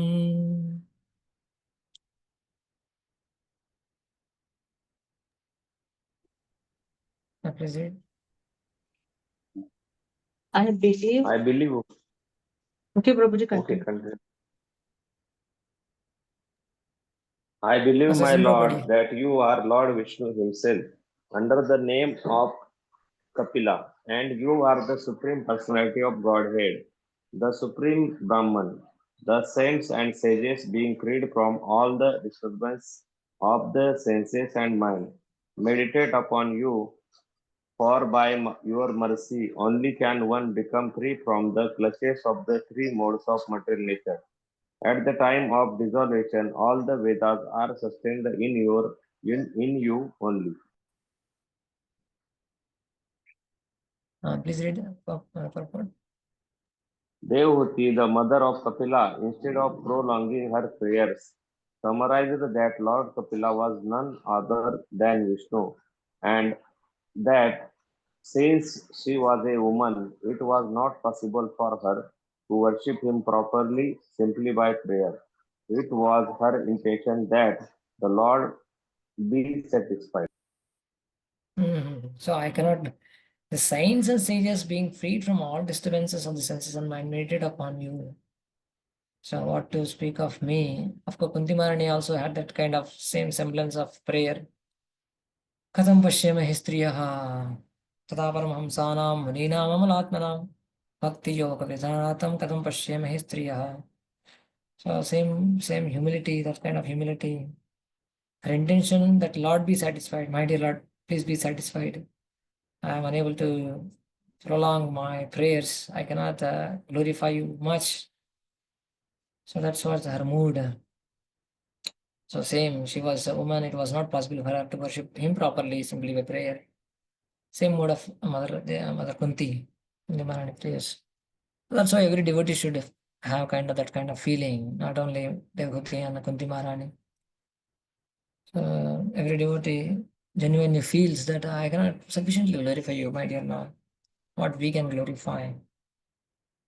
So that was intention. So she concluded prayers glorifying his position, his leelas, and his glory of the holy name. How he is meditated by great exalted personalities. And so she glorified. And then Kapila gave final instructions to Devoti and leaves to forest. Text 9 to 12. Maitreya Vacha. Pidito Bhagavanevam Kapilakya Parapuman Vacha Viklavayetyaha Mataram Matruvatsalaha. Thus, the Supreme Personality of Godhead Kapila, satisfied by the word of his mother, towards whom he was very affectionate, replied with gravity.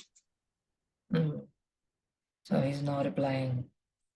Kapila Vacha Markelena Mataste सुसेव्येनोदितेन मे आस्तितेन परां काष्ठाम् अचिराद् अवरोत् अवरोच्यसि.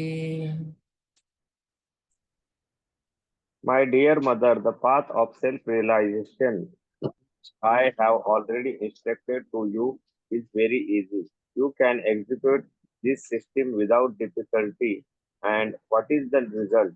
By following it, you shall very soon be liberated, even within your present body.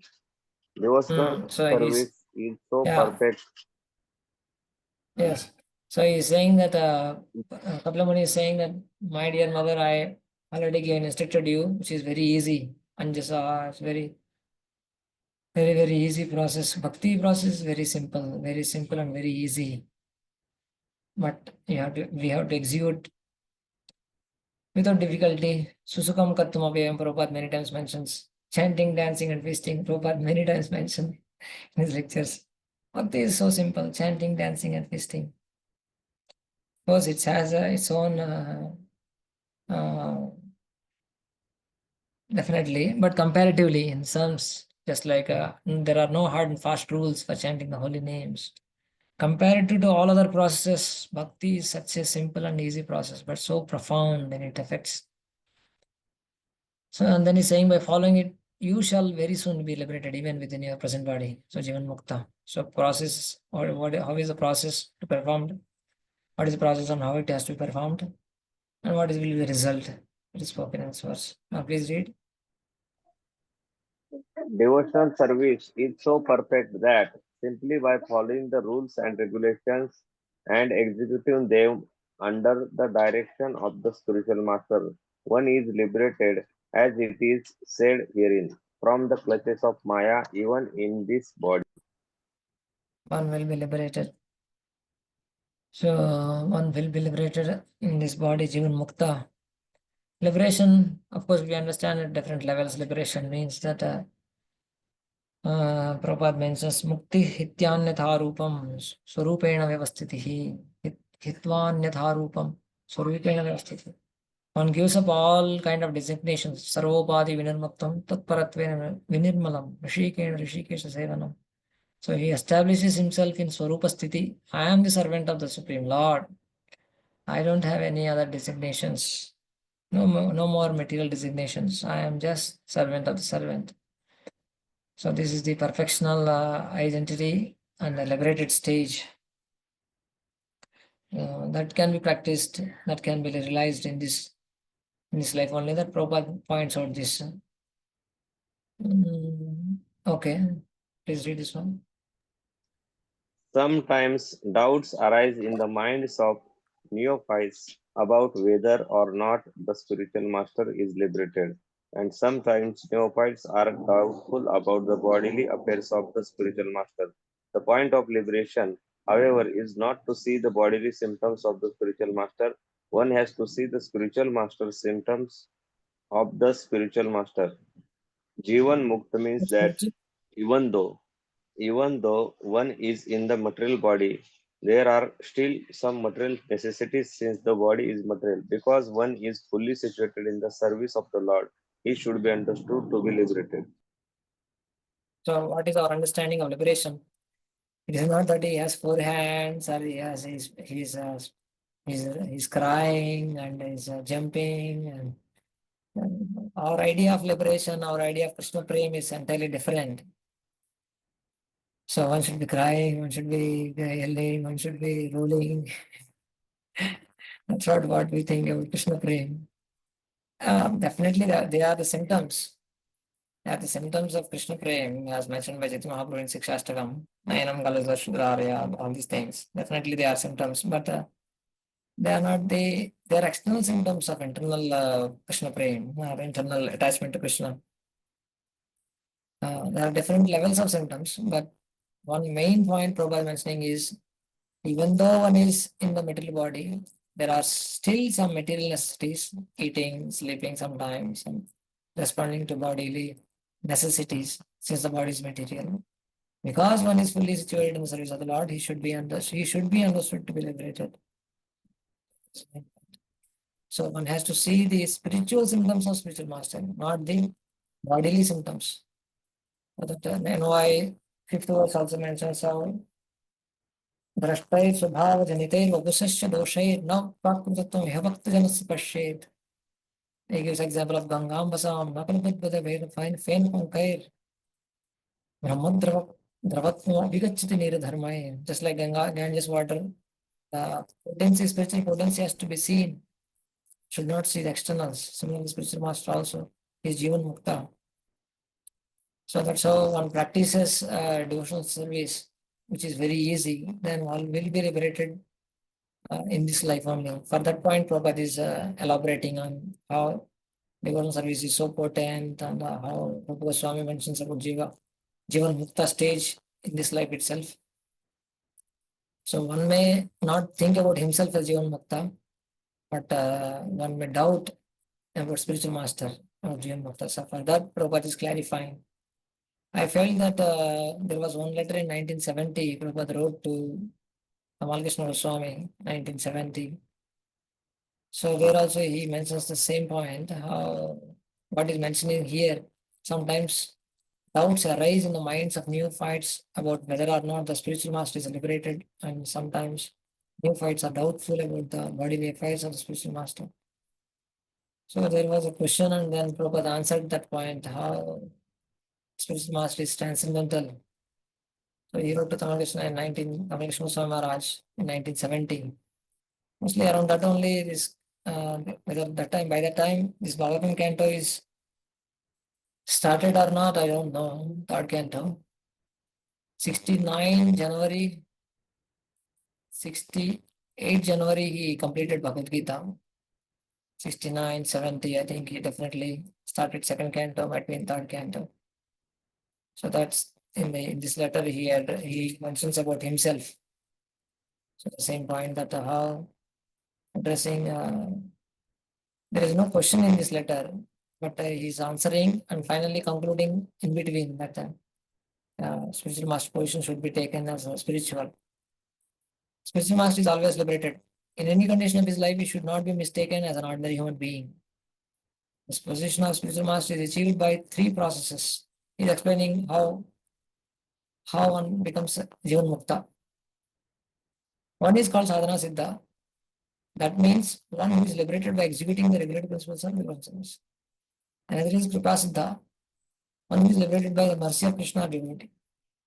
Another is Nitya Siddha, who is never forgetful of Krishna throughout his whole life.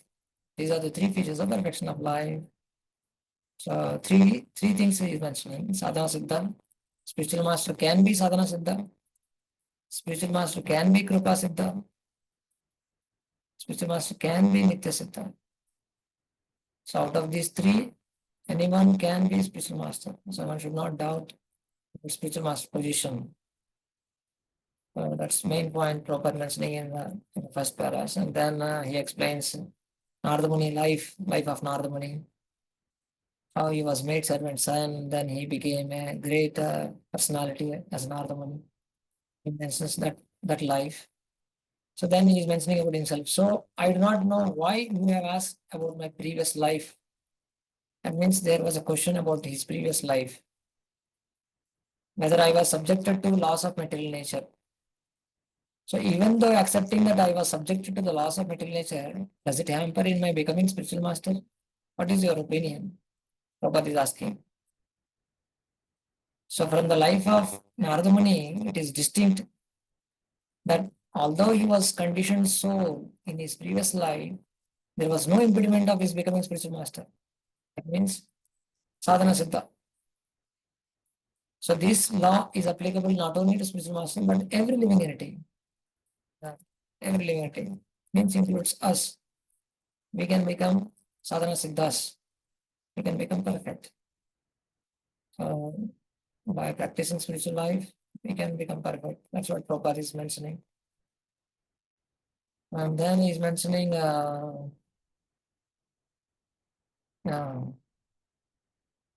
are thousands of examples explained in our books that the conditioned soul is never affected.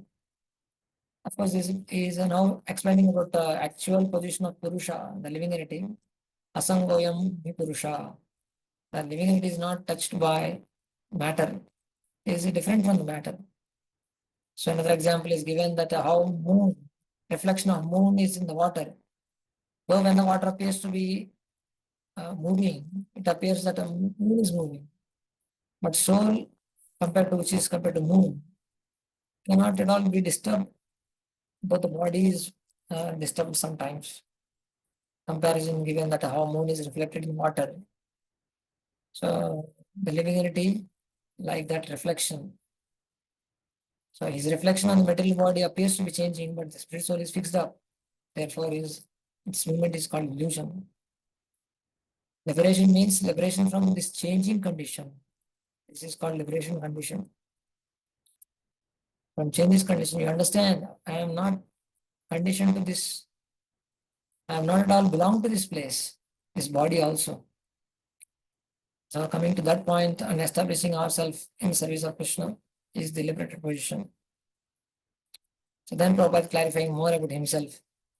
So far I am concerned, I cannot say that what I was in my previous life, but one great astrologer calculated that I was previously a physician and my life was sinless. Besides that, to corroborate the statement of Bhagavad Gita, Suchinam Shimatam Gehe Yoga Brashto Vijayate, Yoga Brashtas Samyante,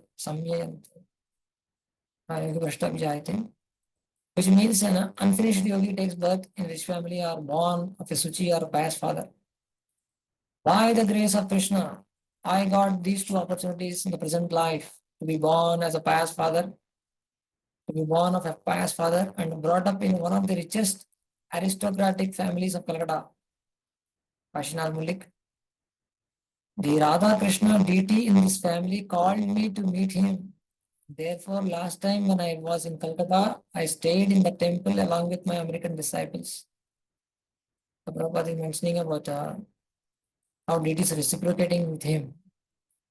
Although I had immense opportunities to indulge in this in the four principles of sinful life, because I was connected to with a very aristocratic family, Krishna always saved me. Throughout my whole life, I do not know what is sex, intoxication, cheating, and gambling. So far, my present life is concerned, I do not remember any part of my life when I was forgetful of Krishna. Shodrabha ki joy.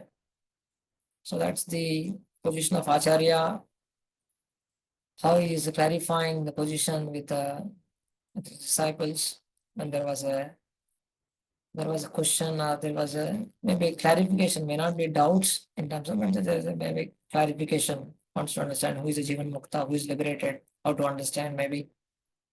So sometimes the doubts arise in the minds of neophytes about the whether or not the spiritual master is liberated.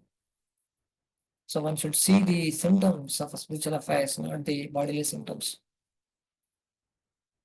So if somebody is 100% engaged in the service of the Lord, he is to be understood liberated. One must understand whether or not he is liberated by his activities in devotion service, not by other symptoms.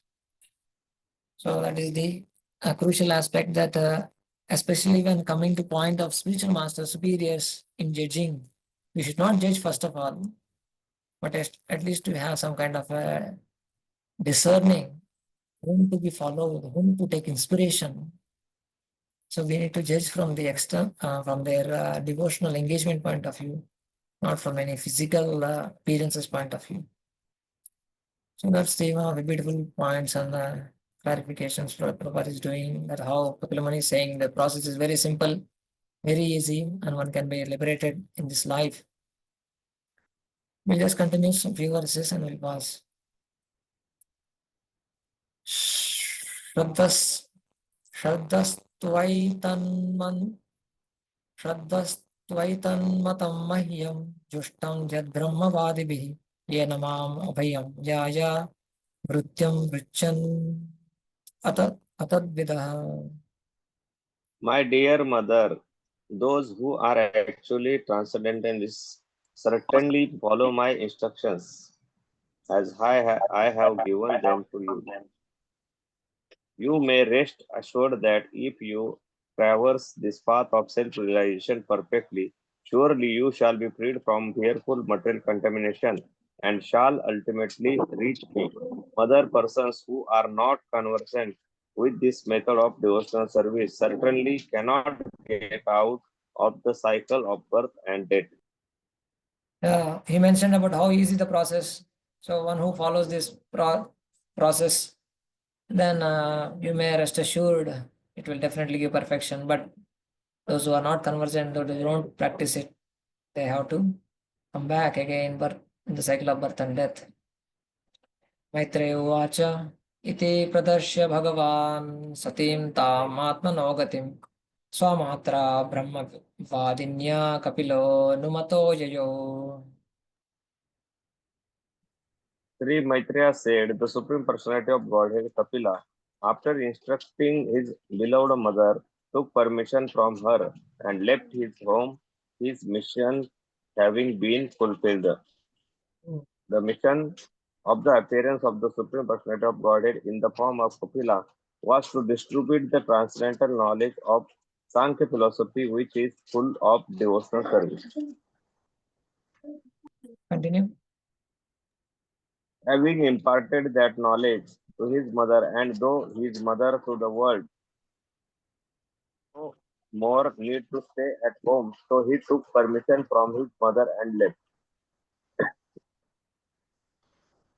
Apparently, Yeah. he left home for spiritual realization. Continue. Continue. Continue. Yeah. Continue. He himself is the person to be spiritually realized. Therefore, this is an example set by the Lord, the personality of Godhead, while acting like an ordinary human being so that others might learn from. Yeah. So through his mother to the world, to me, to you, to everyone, Kapila is instructing all his teachings to become detached and to become perfect in our spiritual life. So now Kapila gave and Kapila Muni is now living, and then Devhuti achieving perfection from 13 to 32 is explained how after Kapila left the home, what she did. Sa chapi tanayokteena yogadeशेन योगयुक् तस्मिन् आश्रम आदिपे आपीडे सर्वस्त्याः समाहिता.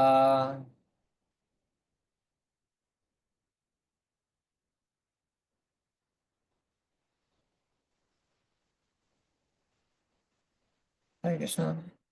As instructed by her son, Devahuti also began to practice Bhakti Yoga in that very ashrama.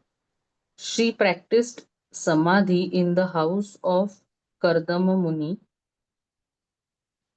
which was so beautifully decorated with flowers that it was considered the flower crown of the river Saraswati. So now he left Kapil Mani, Kapil Dev left home, and she stayed back. So Prabhupada explains why she did not go. So Devhuti did not leave her house because it is never recommended for a woman to leave her home. She is dependent. The very example of Devhuti was that when she was not married, she was under the care of father. Prabhupada explains how, especially soul in the woman's body, has to be taken care by father, husband, and son at a gradual stages, and then she becomes perfect by following that. So that's the main point of the was that she did not leave. She remained at home, began practice Bhakti Yoga as instructed by her son, Kapil Muni. Because of her practice of Bhakti Yoga, the entire home became just like a flower crown on the river Saraswati. So practice of Bhakti Yoga so makes the home itself very, very pleasant, colorful, fragrant. So the path of Bhakti itself is so glorious. So the whole palace, it became like a flower crown on the river Saraswati example. So this also we can see from the point of relationship between disciple and spiritual master. So Devhuti is like a disciple and Kapil Muni is like a spiritual master, and spiritual master will not be there with the disciple all the time. So many sections we can see in spiritual in Srimad Bhagavatam to understand this aspect of relationship between disciple and spiritual master. How spiritual master will give training and educational training he will give, but disciple has the responsibility to practice it. He has the honors of to take up the mission of spiritual master and then perfect his life. So in that way, we can learn from Mother Devhuti how she practiced Bhakti Yoga after Kapil Muni left after giving instruction. Similarly, Prabhupada writes in his Adilila, if there is no chance to serve the spiritual master directly, a devotee should serve him by remembering his instructions. There is no difference between spiritual master instructions and the spiritual master himself. In his absence, therefore, his words of direction should be the pride of the disciple.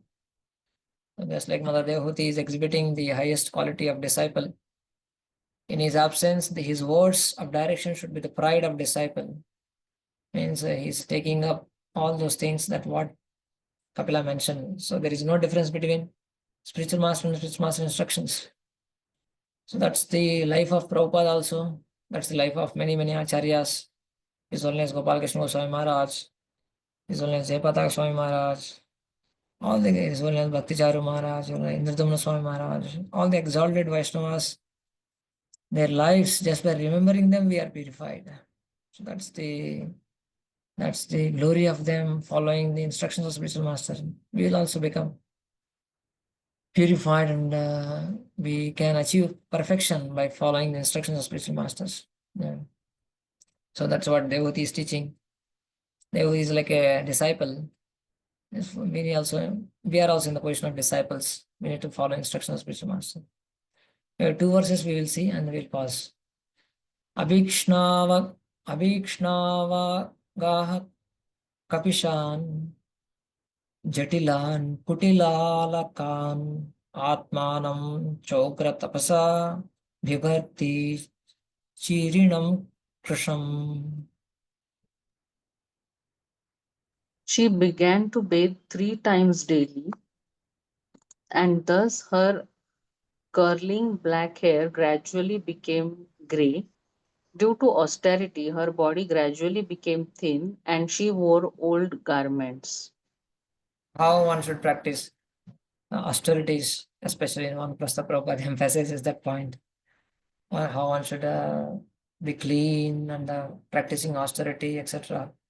And he mentions about austerity. Please read this one.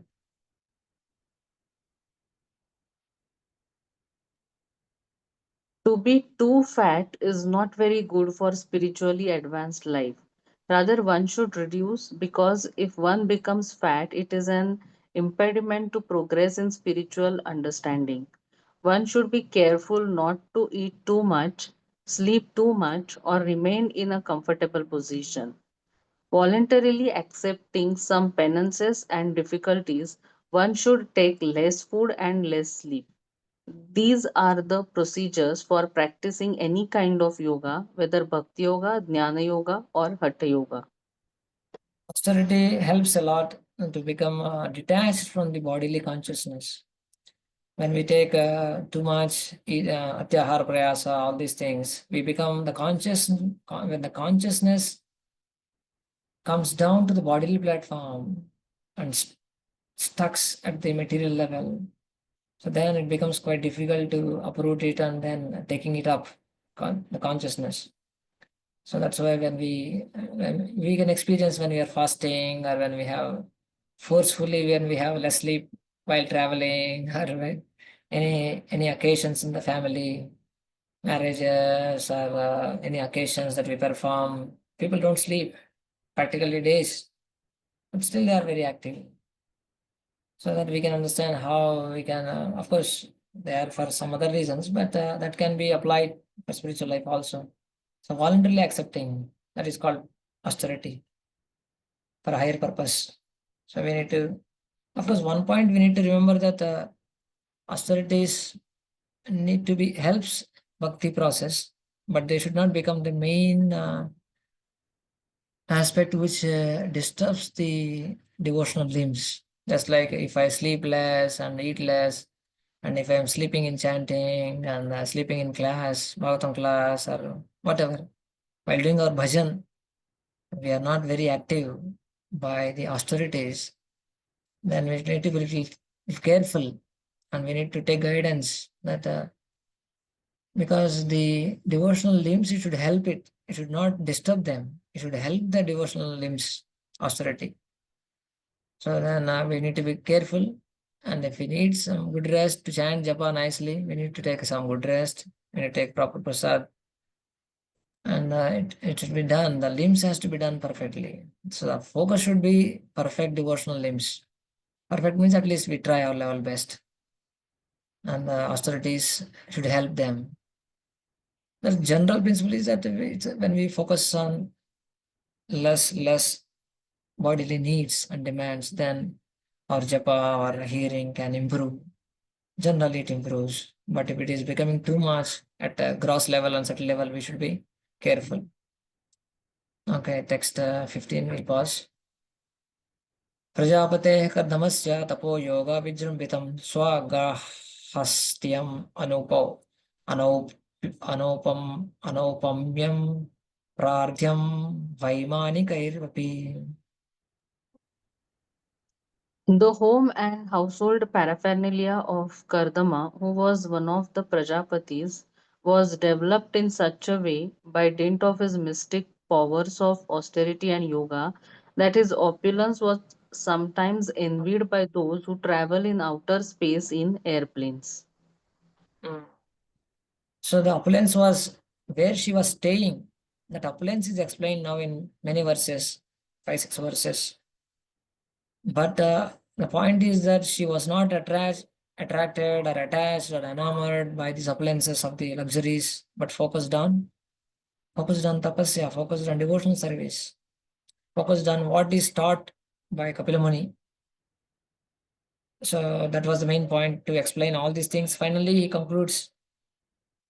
Maitreya concludes that, though there was so much of opulence, but she was not at all attached to all these things. She was just focused on the elements of bhakti, practicing bhakti with great austerity and detachment.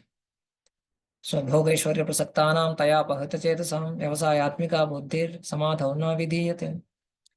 So, when we have all this bhoga and aishwarya, we may have this bhoga and aishwarya, but when we are attached to them or when enamored by them, then it's become quite difficult to focus on. Vyavasayatmika buddhi samadho na vidiyate. It will not happen. But though she may have all this bhoga and aishwarya, but she was completely detached because completely attached to Krishna, Kapila Muni's instructions. The statement in this was that Kadamuni's household affairs were envied even by the persons who travel in outer space, referred to the denizens of heaven. The opulence was sometimes envied by those who travel on airplanes, means they are devatas. Such is the great opulence of Kardamuni and Devahuti and Kapila, but she was not at all attached to all those things. Prabhupada explains about airplanes and all, how great opulence she had.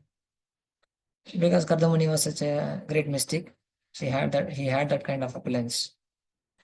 But she was not attached to all those things, and she was detached. She was not possessive of anything, though she possesses many opulences. Okay, we pause here. Maybe I think in the next class we'll complete this chapter. I think around 33 or 34 verses, 35, 37 verses are there. Other things don't have much commentary from here.